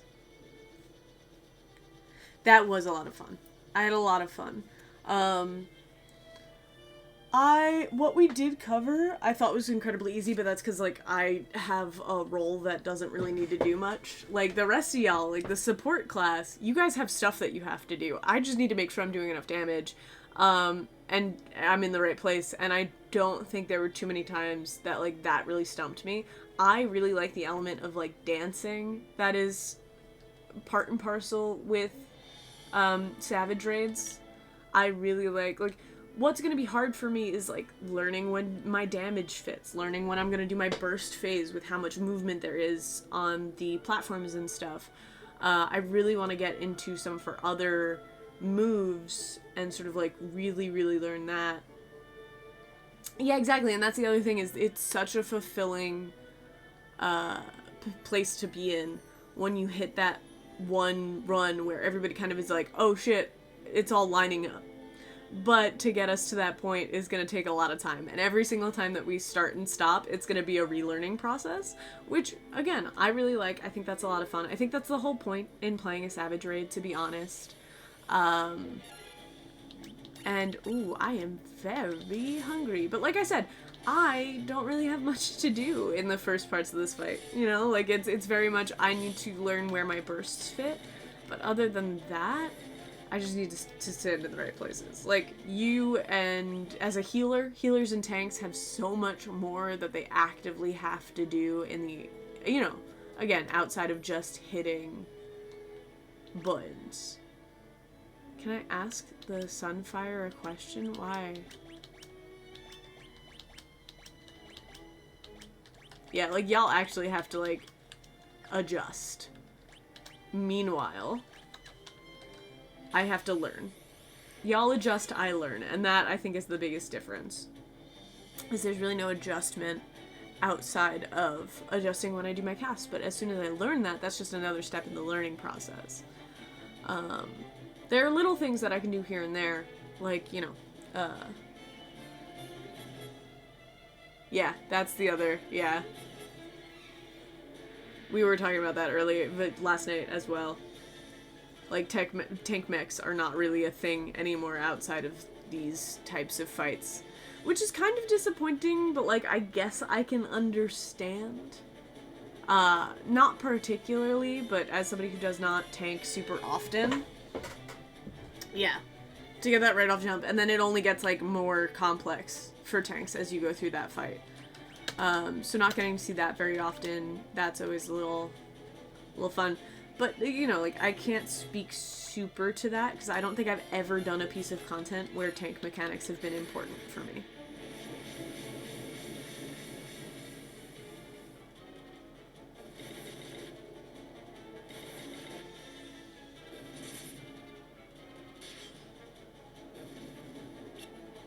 No, I don't think so. I think it's just, like, the Final Fantasy community is very picky. Yeah, it's just, it's gotten far more accessible than it used to be. We were talking about this earlier as well.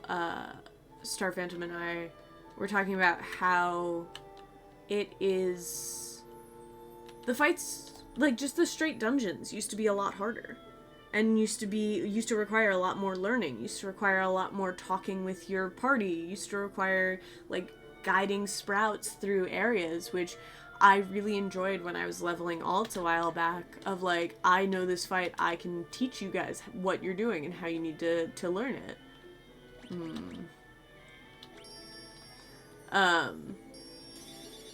The clear tone of the bell rings out and the lock opens without a sound. But everything's become easier. Like, all of those fights are easier now. They have markers, or they, like, just are not as brutal. And that's not necessarily a bad thing. It's just, we really have seen a decline in the difficulty in standard material, in your average dungeon.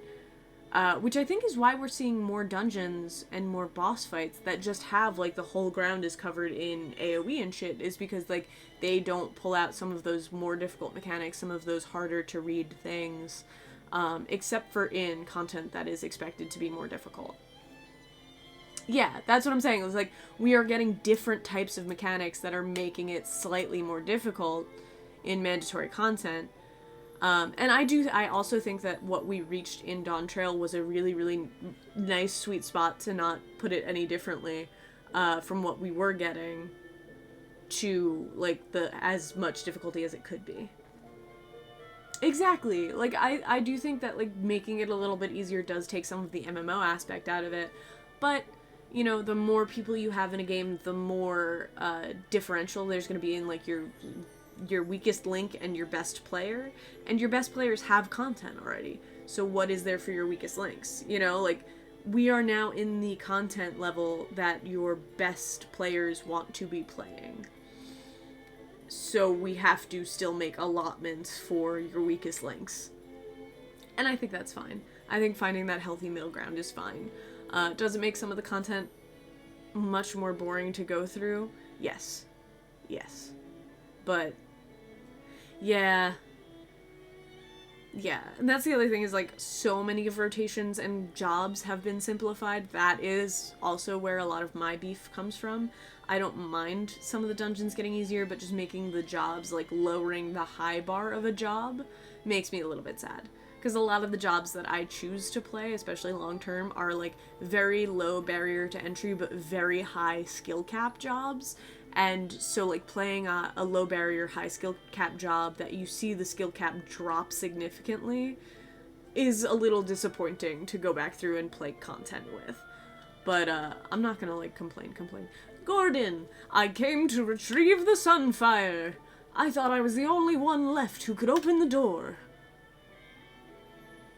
I meant to look for Egile's touch, but it's a monster's den in here. I can't keep going on my own, and I can't return empty-handed. I forgot to buy potions. I don't know what to do next. You know your way around the keep, right? Do you think you could help us find our way through? I'm sorry. Yeah. The keep is riddled with secrets. I wouldn't know my way around any better than you. But I do want to fight. Will you let me come with you? Yeah, sure, we shockingly have an empty space left by that dead corpse we left wherever we just were, the ice caverns. Gordon joined our party! Let's see what his stats are like. What do you got going on, Gordy? What do you got? What do you got going on?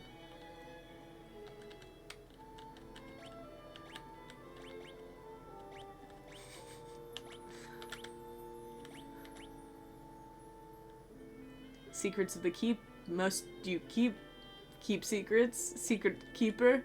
Let's see. What do you got? No, I want to see your status. 22, 22, 22 across the board. Yeah, alright. I think that straight up makes you the best. No, Guy is strong. Guy also talked to Beaver. Love Guy. Maria can eat dirt, and so can Furion, to be honest. Hey, he got significantly stronger with his last level. Guy's best boy.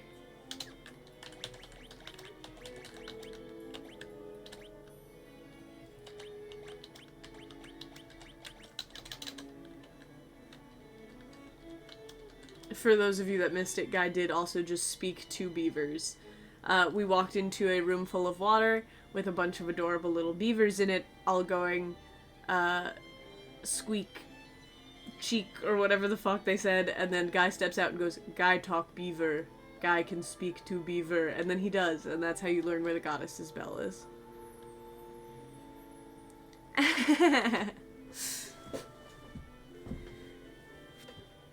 Hey, look, I don't know what Star Phantom's opinion of me was, but I'm sure he probably assumed that I also kept up better than expected.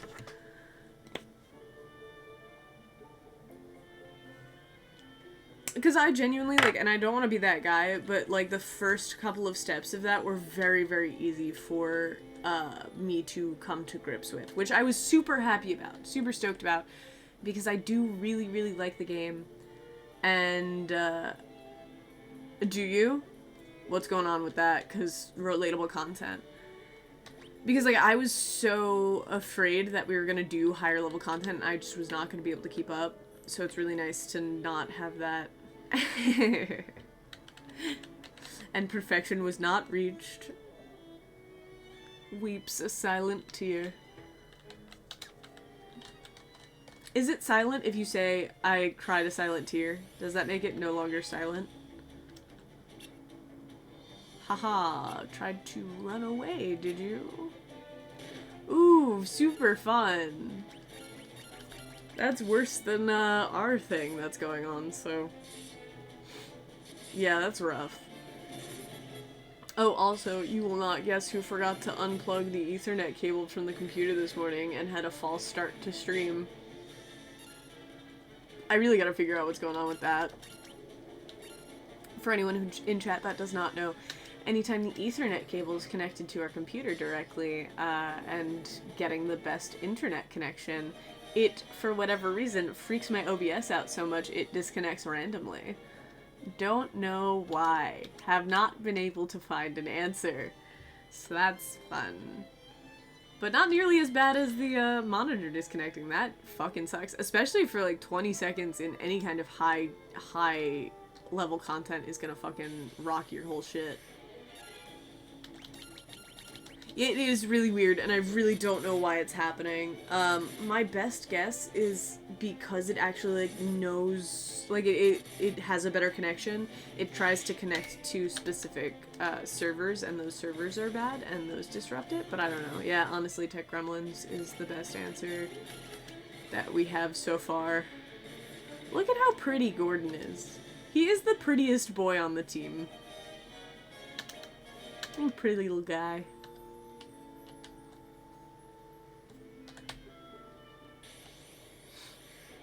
I do currently have the Wild Rose Barding on my Chocobo in 14, so I do get a small little hit of dopamine looking at his cute outfit and thinking of a completely different Final Fantasy game that I could be playing instead.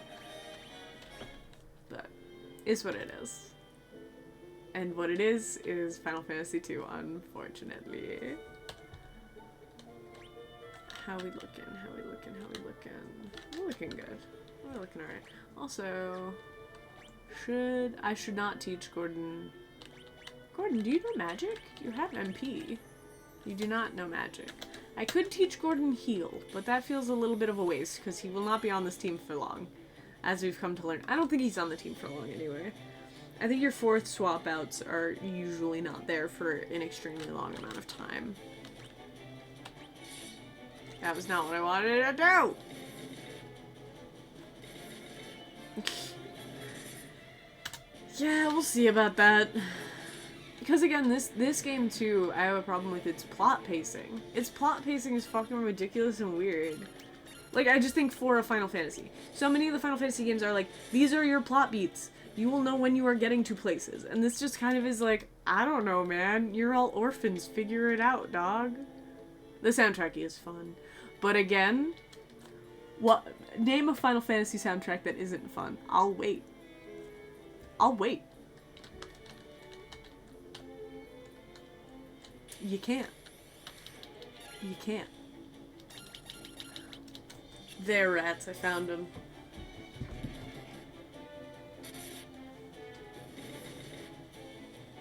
Oh, wow. Oh, wow. I will not accept slander of a game I've played exactly 15 minutes of in this chat. Plus there is an X2 defender in chat, so you're gonna catch some hands, Prez.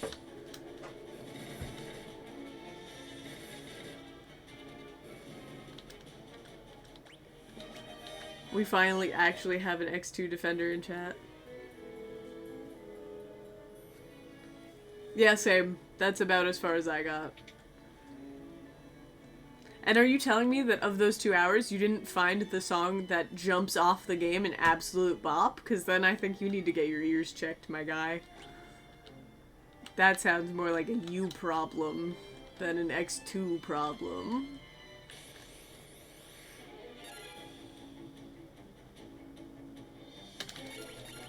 Surprising literally no one. Alright, well, we'll get there. Look, the sooner we're done with fucking Final Fantasy II, the closer we are to X2. That's gonna be fun. Although, to be fair, I am making all of the video essays that I want to make on the base series, so I don't know if we're gonna do X2 right off rip. Which might just mean we move X2 up, but anybody in chat who's unfamiliar with 10 is gonna be in for some weird story beats, that's for sure.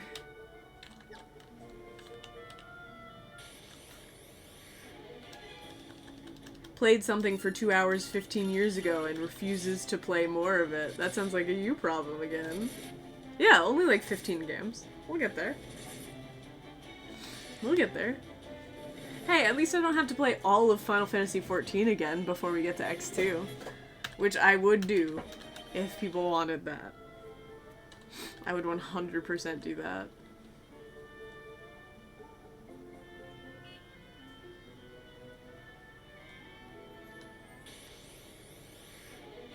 Oh yeah, sorry, Race. I didn't even see you ask the question.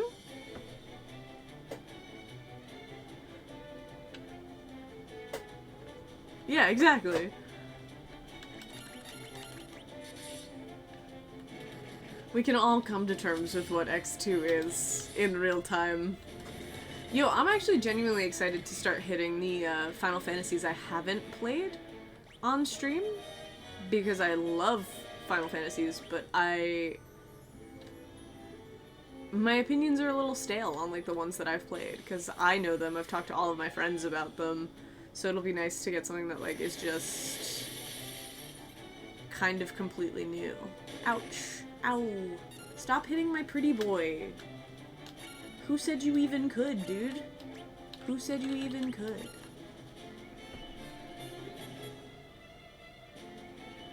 Yeah.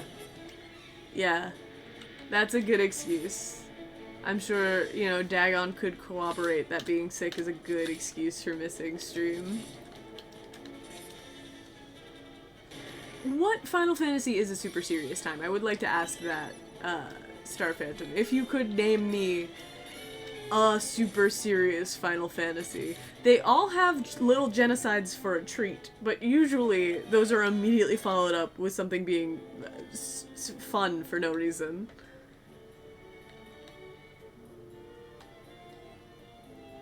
That's fair. Okay. Raised, you got me. You got me. It's 16. That's the correct answer. And maybe that's why I don't fucking like 16. I got hands to throw at 16. There's still some goof and some jank in all of those, dude. None of them are they all have super serious moments, but again, like, I think that is what I really do genuinely enjoy about a lot of Final Fantasy is they all have super serious moments. Like I said, for y'all that were not here last time, there was straight just a genocide. Like, the Emperor just ripped a bunch of missiles onto all of the entire world for no reason. And then I'm out here making jokes about Yosef, who just fucking killed himself for the betterment of humanity. But, you know.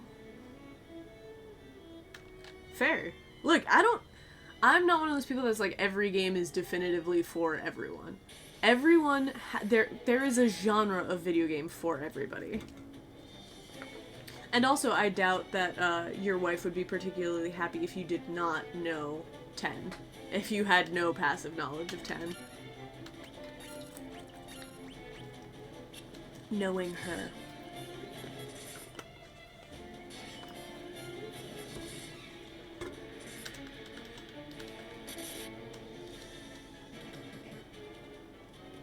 Oh, I'm sorry. My bad. My bad. Apologies. Apologies, I'm not up on my lore. On my intrapersonal lore. Still, that woman loves that game, so, in all honesty. You only get hit by magic, or is that just that one specific Adamantoise?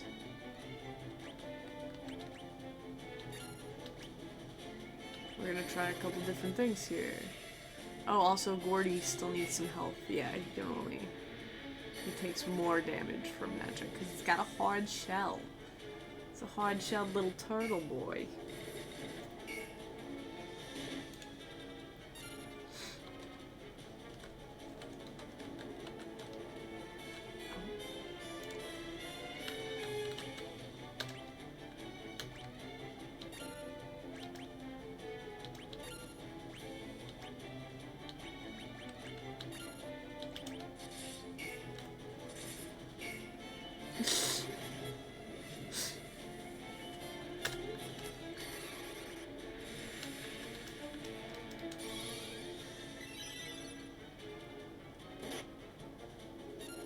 Sorry. Well, because I also do genuinely like banning people. Shells for the Shell Throne!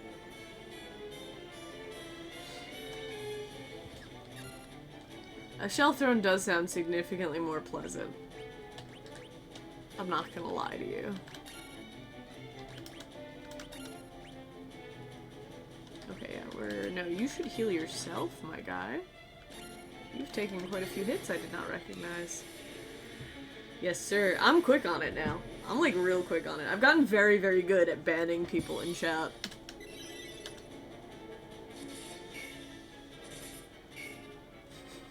I like that you have more empathy towards turtles than you do towards human bones. Yeah. No turt is safe. Factually.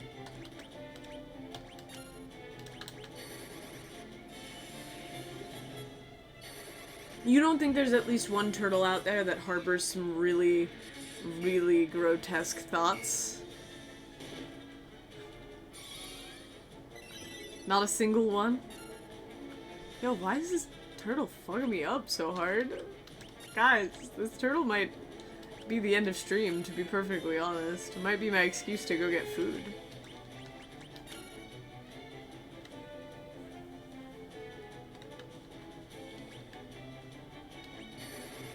Yeah, you saying Bowser's a good guy? Oh, I never finished talking about how I do genuinely enjoy that, like, these are, like, all Final Fantasies are goofy but serious. I think that's very much on brand for me. Goofy but serious. Yo, this man needs to die. Sir, why are you doing this to me? Will a blizzard hurt you?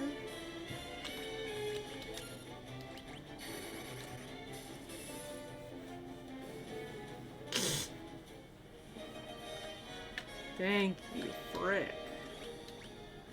Frick. Yeah, also spells level the same way that XP works, where the more you use the spell, the higher level the spell gets, which is interesting, I guess.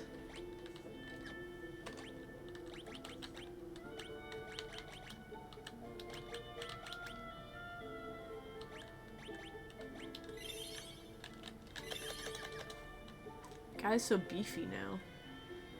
I forget how beefy Guy gets and how fast. No!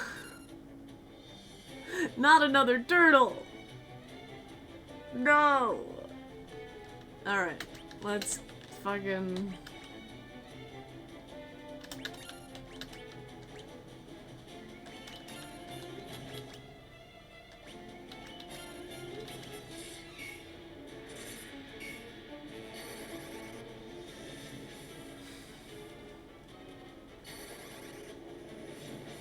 boil this turtle.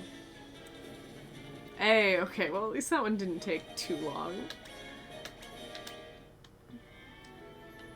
Put a hurtin' on these turts. Turt hurt, if you will. Yeah. Well, they're just proving my point. If they wanted me to believe any other way, they shouldn't be attacking me this hard, is all I'm saying. Okay, thank God it's not another fucking turtle. It's just some rats. Oh, God. This is so much longer of a stream than I intended to do today. Thank you guys for, getting me out of my shell this morning. Turtle themed for the turtles. I can go. I can go.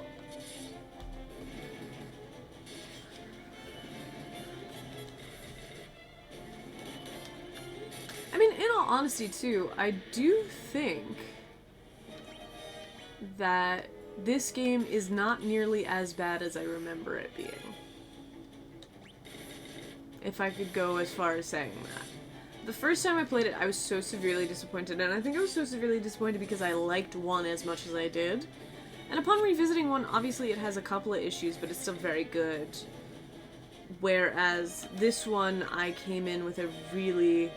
Yeah, that's fair, I should end the stream. That joke was really bad. Ooh, a golden shield! A golden shield, you say? Will you optimize that? No, that's gonna be because you technically think he should be doing more damage, but I think he needs slightly higher defenses. Slightly higher defenses.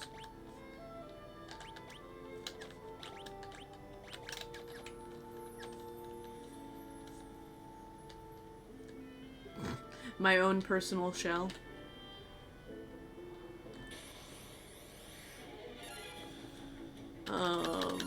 I don't remember what I was saying. I got too lost in the golden shield sauce there for a second.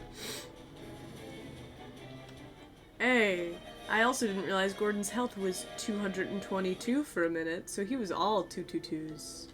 Really got that 2 game going. Yo, for real, Guy's health fucking skyrockets. I think you're supposed to make Guy, like, if you want it to be absolutely optimal, you're supposed to make Guy a melee, like a monk. But, this game's optimization and XP gain system is fucking borked and weird, so... I'm not necessarily going to abide by that suggestion. I should, though, actually, like, look at strats for this game.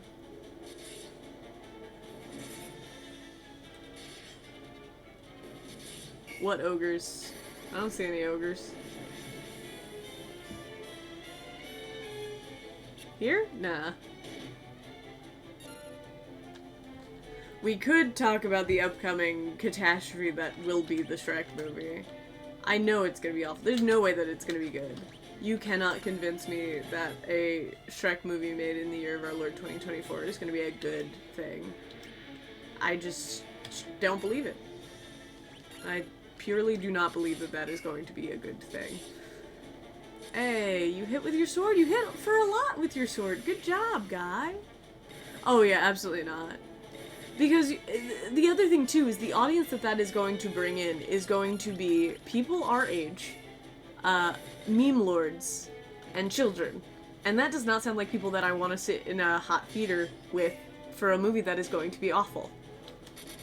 Oh no! Gordy died. Sorry, Gords. Was not paying attention. I was talking about Shrek. Gord. Gord. Take that, little buddy. Thank you. Here you go. Feeling better?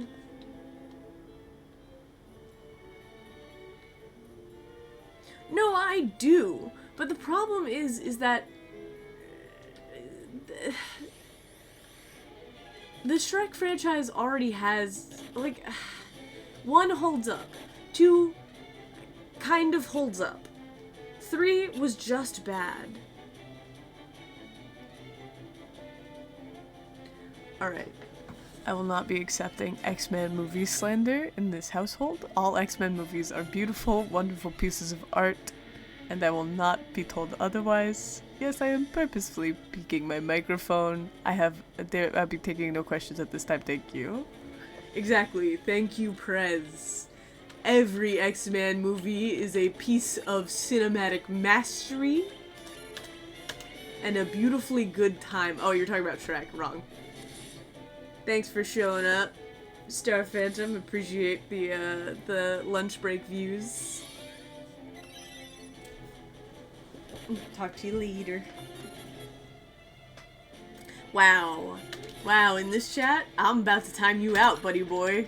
Say one more bad thing about the X-Men movies, I swear to God, you get in a 5-minute sit down. Oh no, I didn't mean to do it for real! I'm sorry, Prez. I don't know how to take that back. Ah! I went to hover over it as a joke.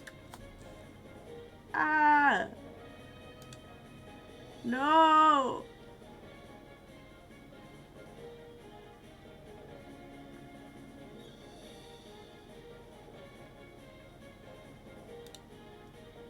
I'm dead! I feel so fucking bad! I've never felt this bad in my life. That's a lie, but... Ah! I'm genuinely so sorry.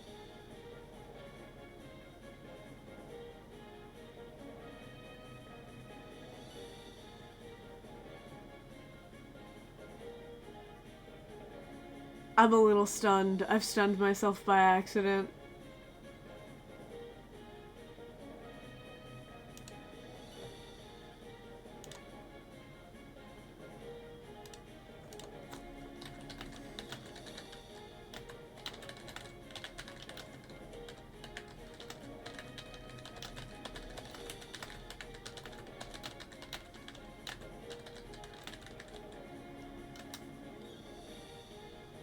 Oh my god, I've made myself like sweaty. I'm so sorry, dude. That was rough.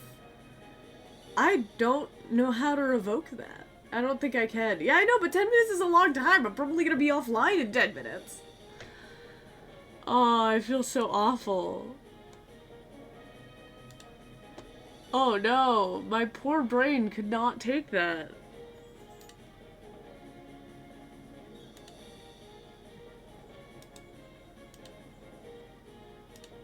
I'm trying to see if I can fix this, but I don't think I can.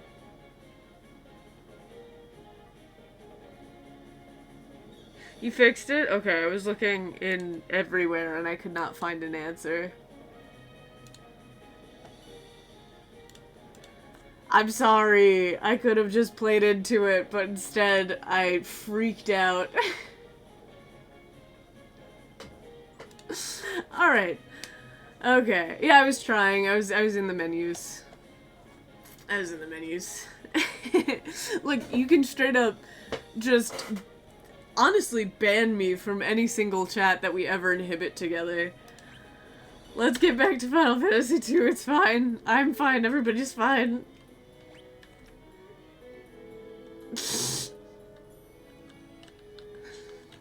And bans for the ban throne?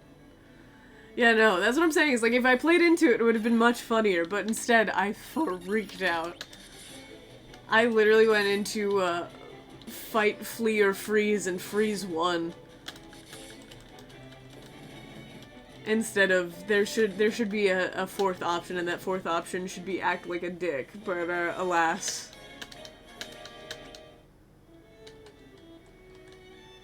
Alright, we're gonna see how far we can get. I'm fucking starving. If anybody else in my goddamn party dies, we're just gonna call it. But, I don't think there's that much more of Kashan Keep, she says, as she looks at the fucking, like, 5 doors in this room. The 8 doors in this room.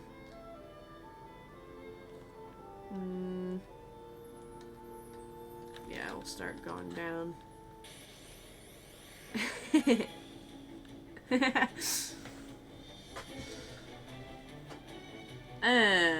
But if I eat, I'm just gonna end stream, and I don't want to end stream yet. I'm having a good time.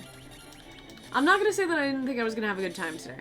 I thought I was genuinely going to have a good time during stream, but I've been so bummy. Like, my brain has been so bad recently, and I've been really spiral prone, that, I don't know, I just have not felt like being present and, like, having conversations with people. Yeah. Exactly. That was probably the best part of this. If I had to say that there's a good part of today's stream, it would be timing Prez out. But yeah, no, I genuinely was not sure if I was gonna have a good time, because being like on and being fully present takes a lot out of you. So I was not sure, but I'm having a great time. So thanks, y'all. Yeah, exactly. Otherwise, like, what's even the point?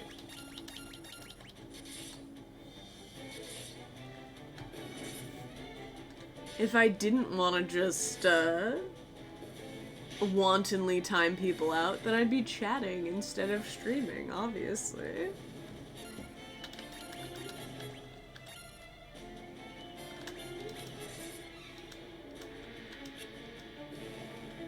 Yeah, if I ever show up. Yeah, then I'll just Discord message you instead. I'll just bother you somewhere else. Oops, who's got what? You are... Poissoned.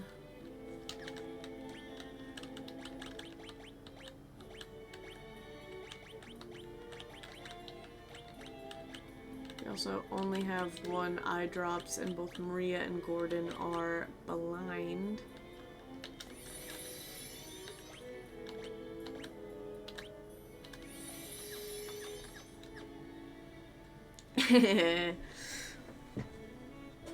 Valid. 100% valid. Not me, like, fucking 2 months ago. Hey, that's actually pretty fucking sick. No! When I was talking to art hawkers because I couldn't actually get views. Relatable. Awesome. Thanks for coming to hang out, Prez. I should time you out now just to be funny. But, I wouldn't be able to handle it. My soft heart would not be able to handle it. But yeah. Drive safe. And if I'm on, I'll see you. If not, have a good one, man. Thanks for tuning in.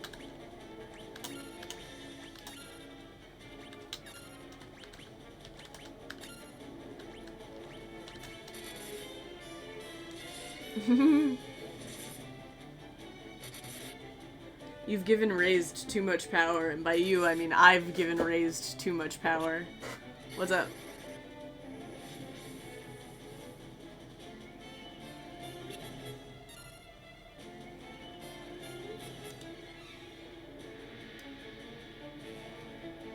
Yeah, I don't know why that is the case. That's very strange. You're not wrong.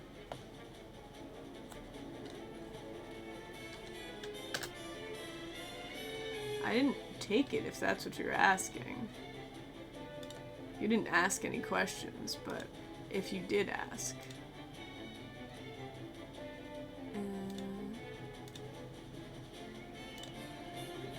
Yeah, I'm working on it. No! No! Yeah, I don't know. My shit's been all wonky.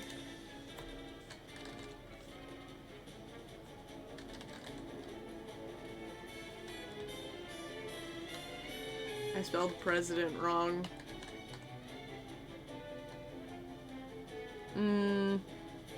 That's fair. So I guess I did take it, my B.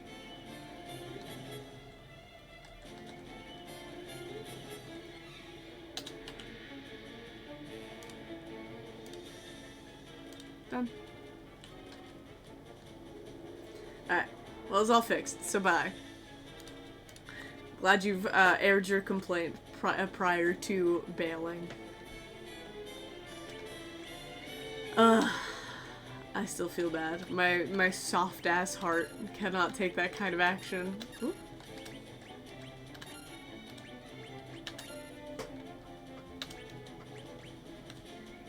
Ooh, Gordy, you gotta do some cure action here.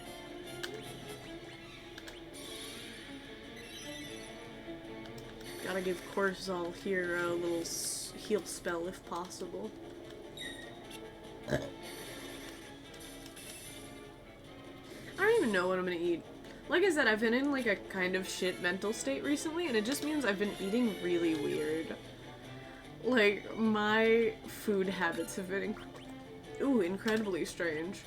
Like, yesterday I had Brussels sprouts, rice, and a protein drink for lunch, which granted covered all my macros, but like, I have been having a hard time sort of like figuring out food that's gonna make me not that's gonna make me want to eat, you know? I don't know if anybody else here who has like mental health shit sort of feels the same, but usually when it gets pretty bad for me, I just find it very, very hard to find food enjoyable. Rip.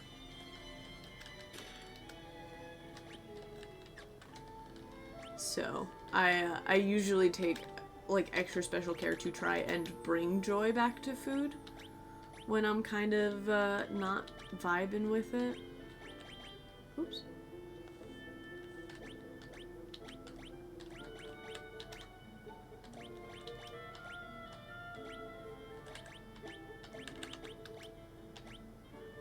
Yeah, so, you know, that's kind of the other thing, is like, I know it's gonna take me a really long time to, no, not you. You. Cool.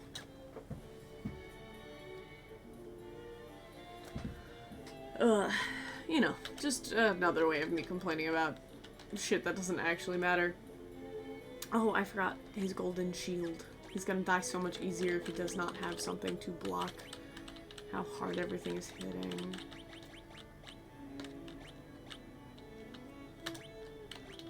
Even if the golden shield is not that good. Oh, we have the mithril shield now. There you go. Sorry, I didn't want him to just have shields.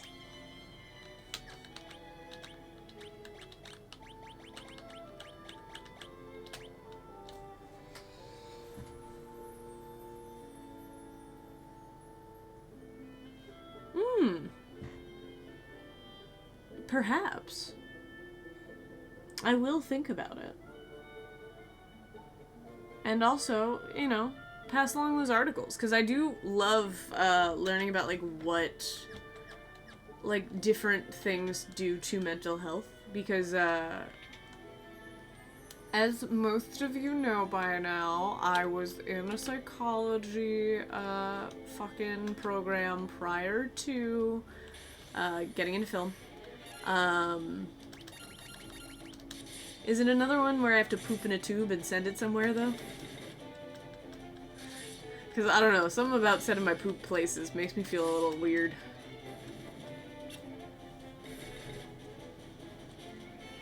I mean, I probably should fucking do it, considering how sensitive my tummy is, but...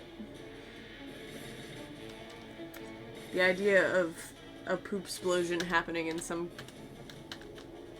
guy's package car makes me really uncomfortable. I don't know why, but I'm just like, I know, like, too many boxes have arrived on my front doorstep busted to shit. What if it was actually filled with shit? You put poop in a tube, though? Well, if you can't just poop in a tube, I think that's a skill issue.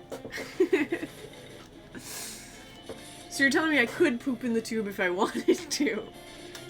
You can't tell me whether or not I can or cannot poop in a tube.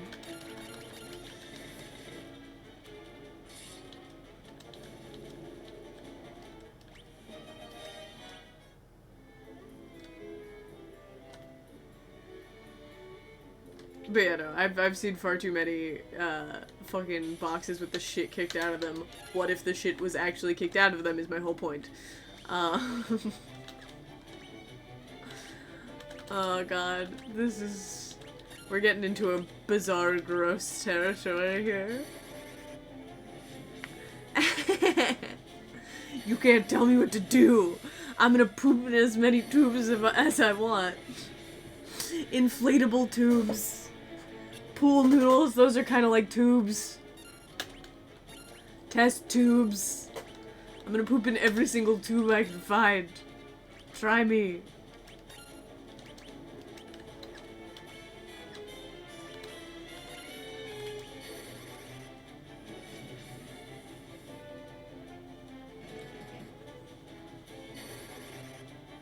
Ooh. Could go for another caffeinated tea as well. We recently... I've said in chat a couple of times, we've, been experimenting with alternative, energy drinks. So, like, mostly tea-based energy drinks. And also just straight tea. Yo, Maria, you gotta get a shirt that covers up a little bit better, my guy. It really looks like you're not wearing a shirt right now, and I don't want anyone else to be uncomfortable. You know, like, wear whatever you want, but, maybe just a little bit more. I mean, you know what? I'm not gonna shame a woman for having her tits out on main. That's not my place. Do whatever you want, Maria. Wear whatever you want. Hey, there's no nipple. It's not illegal.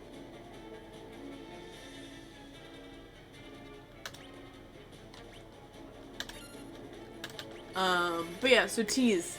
So we bought this, like, extra caffeinated wake up, promote good energy, promote good mood tea. And, do I think it does a lot for me? No. But is it delicious? Yes. It has stevia leaf in it, and it's like a tangerine flavor, so it has, like, citrus rind and stevia leaf and stuff in it, and it's so fucking good. It's just like a little sweet pick-me-up in the middle of the day. And I'm really thinking that's what I want right now. Yeah. I'm such a tea girly. I get it from my grandma. The one that's still alive. She is also a tea girly. She has, like, a really, really intensive collection of teas. It is. Next time you're here, I can make you some. Or you can make yourself some. Not to harp on that old, oldie but goodie.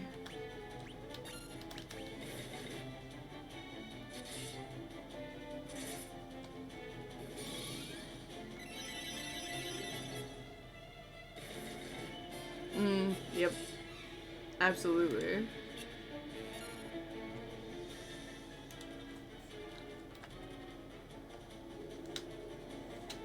There's nothing like a potent-ass mint tea.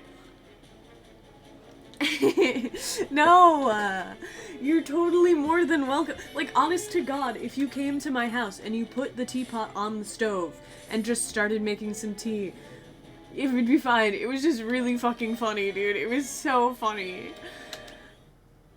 There's straight up nothing funnier to me than somebody going, I'm gonna go help myself to a beverage, and then come back out having fully prepared something in your own home. It's not bad. We love it. You've been our friend for a decade. Like, it's not, it was just really funny.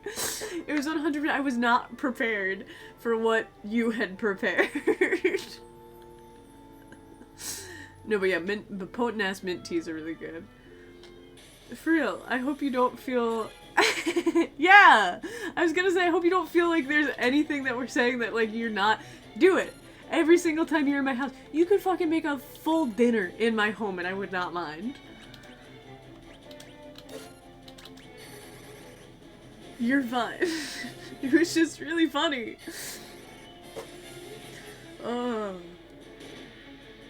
Because that's the other thing, too. Now that, like, y'all live in a place that I go...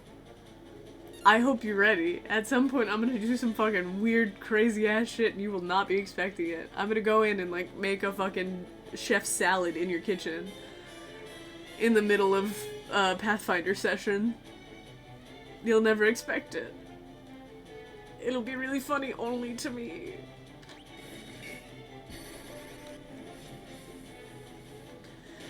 Oh... You gotta admit, it was pretty funny. Hindsight, it was pretty funny. Ow, yo, these turtles hurt.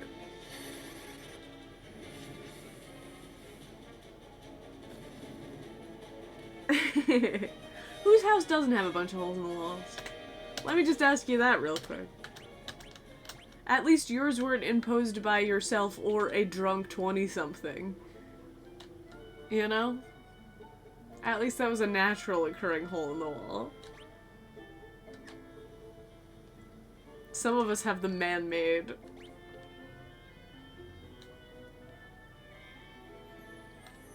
I really don't think small kitchens are like that big of a deal. I know a lot of people like having big kitchens, but I kind of prefer like a little like Hobbit hole-esque kitchen situation.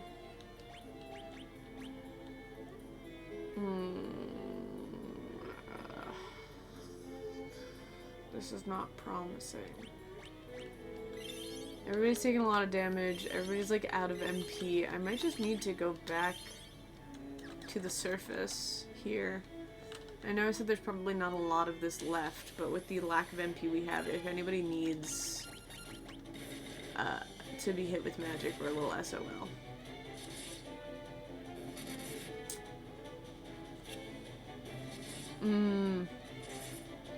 Yeah, that's important. And they really make a house a home.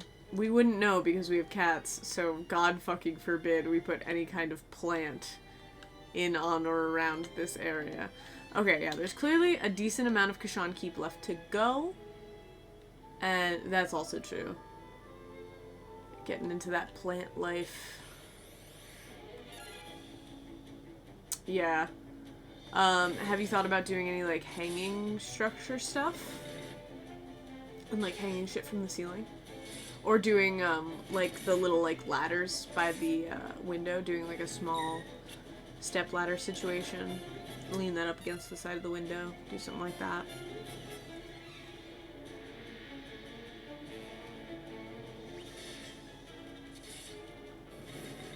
That's true, but that's a different thing entirely. Our girls eat plant. The worst part is Sushi eats plants. Sprinkles does not eat plants, which great, that's good. But what she does is she will sit in the pots of dirt. She likes sitting and digging in the pots of dirt. So if there's a pot with dirt in it, she will find it, she'll dig a little hole in it, and then she'll sit in it. She doesn't poop in it. She just sits in the dirt. So when she was real small, we had plants because we were like, as long as they're out of reach of Sushi, because Sushi doesn't like, she's not super adventurous, so she won't go out of her way to jump somewhere to try and figure out if she can go there and like eat something. We were like, as long as we can keep them away from Sushi, it should be fine. We got springs, we had plants growing.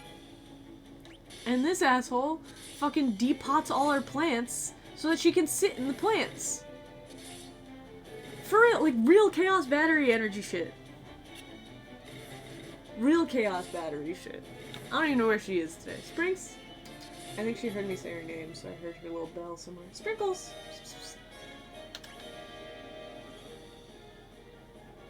Sprinkadink! Nah, she don't feel like participating today. That's okay. Be a little butthole. So yeah, we actively did have a decent amount of plants growing in the house for a while. And, it was not long-lived. That, no. Cats, man, what can you say? I think I have told the story on here of, when I was much younger, my cats ate my homework. Yeah. Little Sprinkadink. That's my favorite nickname for her. I feel like it fits the best.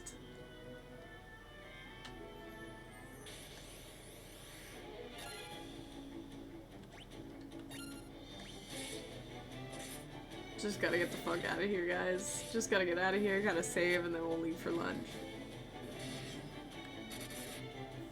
No to the cat ate my homework story, or... Oh yeah. So, when I was in, I think it was first grade? Yeah, I think it was first grade. I'm not actually sure. But, I don't know if y'all did this, but we did the, like, you have to grow a plant in class, and then like you take it home and you're supposed to sort of like start like a little plant journal and document how it's going and like the growth cycles and what's happening with everything. And so I was super stoked because we planted tulips. They were growing really, really well. They finally bloomed and we were supposed to take them home, and so I took mine home, and quite literally, because we'd never had plants in our house, and we had a cat named Sophia. I brought it home, and we were supposed to keep track of it, and that was our homework for like the next month, was to regularly update our journals.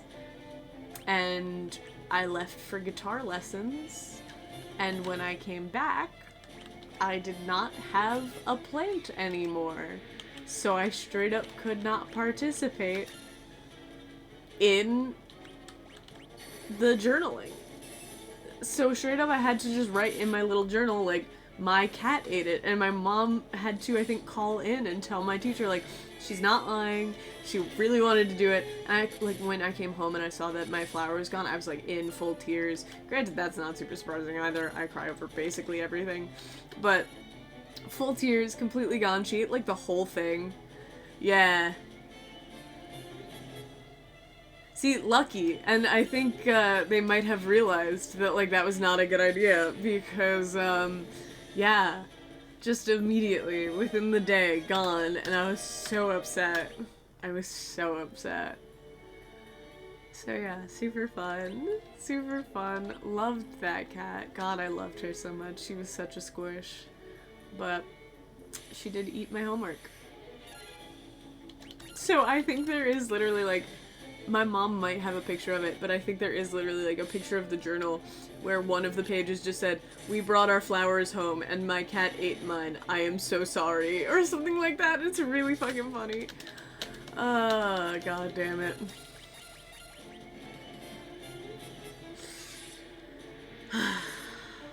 But yeah. So, little smush. But yeah, most of the cats we've ever had, like, I've ever owned, love to eat plants. And it's not an every cat thing. Especially because, like, some cats will only eat cat grass, some cats won't eat cat grass, even. Like, it's a very, very specific cat trait, and almost every cat I've ever had, long-term, has eaten plants.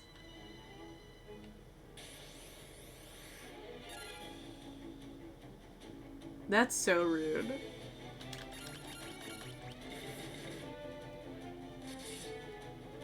That's so rude. But, like, for why? There's no community spirit.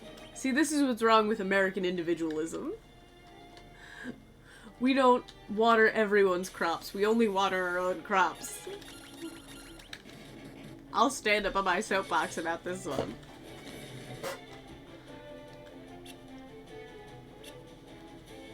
Hey, that's a good sign, I guess. I just need to get out of here, guys. Maria, you can die. That's not a problem. I don't care. But see, like, that's always the reason, like, I love, what is it, poinsettias?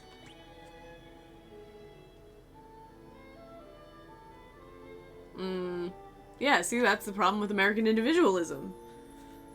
It shouldn't be about whose can grow the largest because you've created bad situations for everyone else. It should be about whose grows the largest because you all take the time to take care of each other and you can all take pride in whatever growth happens, no matter what, because you all were a part of it. No, you have to save. So, you can quick save. I could quick save at this point, but I haven't saved today, so I always usually have a little bit of an ick when I quick save without doing a more pertinent save within, like, a couple hours.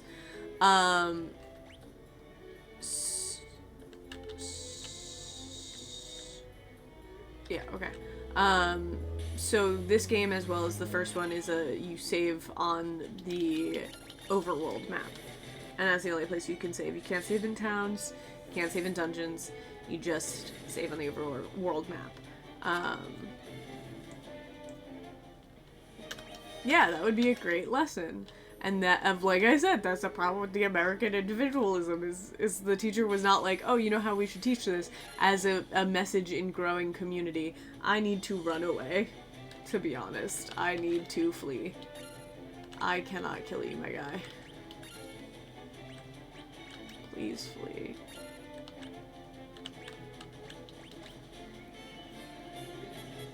Come on. No! There we go.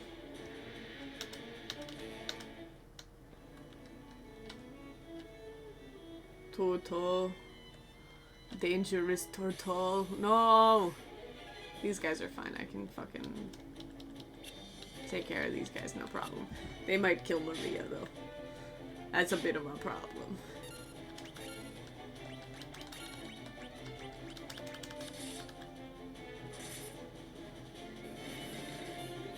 Yes. Yes, which is why I'm usually quite worried about it, because I only ever really use flee when the straits are quite dire. So every once in a while I'm like, damn, I'm gonna try to flee on the one time I actually need to get the fuck out of Dodge, and it's not gonna let me. So, fortunately that time, I think at least in the 2 Pixel Remaster, because that's the thing with the Pixel Remasters as well, is not all of the Pixel Remasters are built equally. Some of them are a little bit weird. Some of them have issues and strange things that, like, were not in the original games. That... not issues so much as just, like, yeah, they're just, like, they have unique little quirks and shit.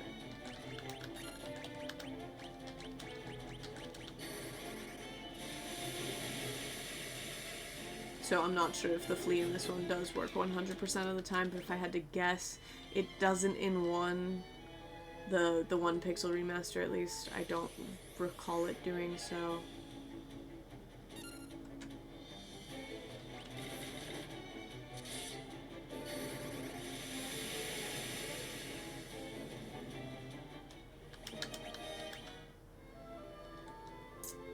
Oh yeah, I was talking about poinsettias, because I think poinsettias are so fucking beautiful. Like, I really genuinely enjoy the way poinsettias look, but you cannot have them if you have cats that eat plants, because it will kill your cat. So don't do that. It's just sad, because I like them, they're pretty. And they're so Christmassy, and it's just, I cannot have them. It makes me sad.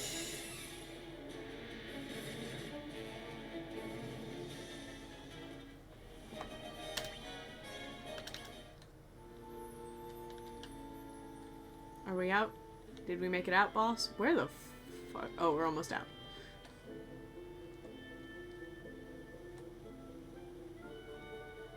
We made it out, boys. We're all fine. Oh no, we went to a different. We went to. Oh no, yeah, okay, we're out. We're out. There's the Sunfire Flame or whatever. No, we're not out. I said we're out too many times, and it was like, wanna bet? Wanna fucking bet, bruh?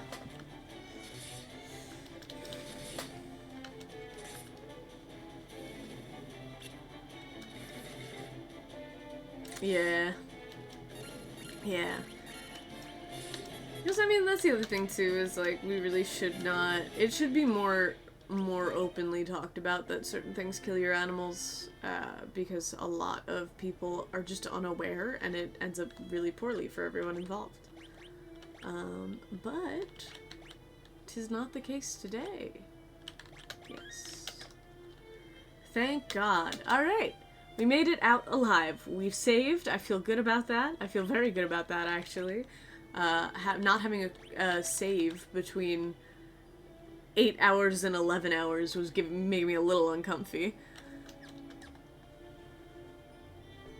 God, I do love me some plants.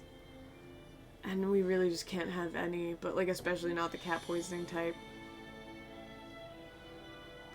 Every time I walk into a grocery store, I feel like, damn, if only, plant time. Yeah, so that was a little bit of Final Fantasy II today. Today was not as bumbling as I thought it was going to be. We did a lot more bumbling last time around, and it was a lot longer of a stream than I anticipated. I really only anticipated staying on for like an hour, maybe an hour and a half. So we made it to 3, which feels very good. Very happy to have everybody here. This was really delightful. Really, thank you guys for making this as good of an experience as possible. I love you guys lots. Chat is always fun, but on days when your brain hurts a little bit, chat can be a very soothing balm for the soul. So thanks, y'all. This was very fun, very exciting. I should be back on tomorrow, but I wouldn't keep your fingers crossed necessarily. Like I said, I will be doing a late stream with Saki if you guys are interested and want to hear some streamers talk about mental health. But in the meantime, I hope you guys all have a great day. Thank you for coming and hanging out in chat. I will talk to you guys all soon, and if I don't see you tomorrow, I will definitely see you Thursday. But yeah, thanks for stopping by, and I will see you guys next time. Love you in a very parasocial way. Bye!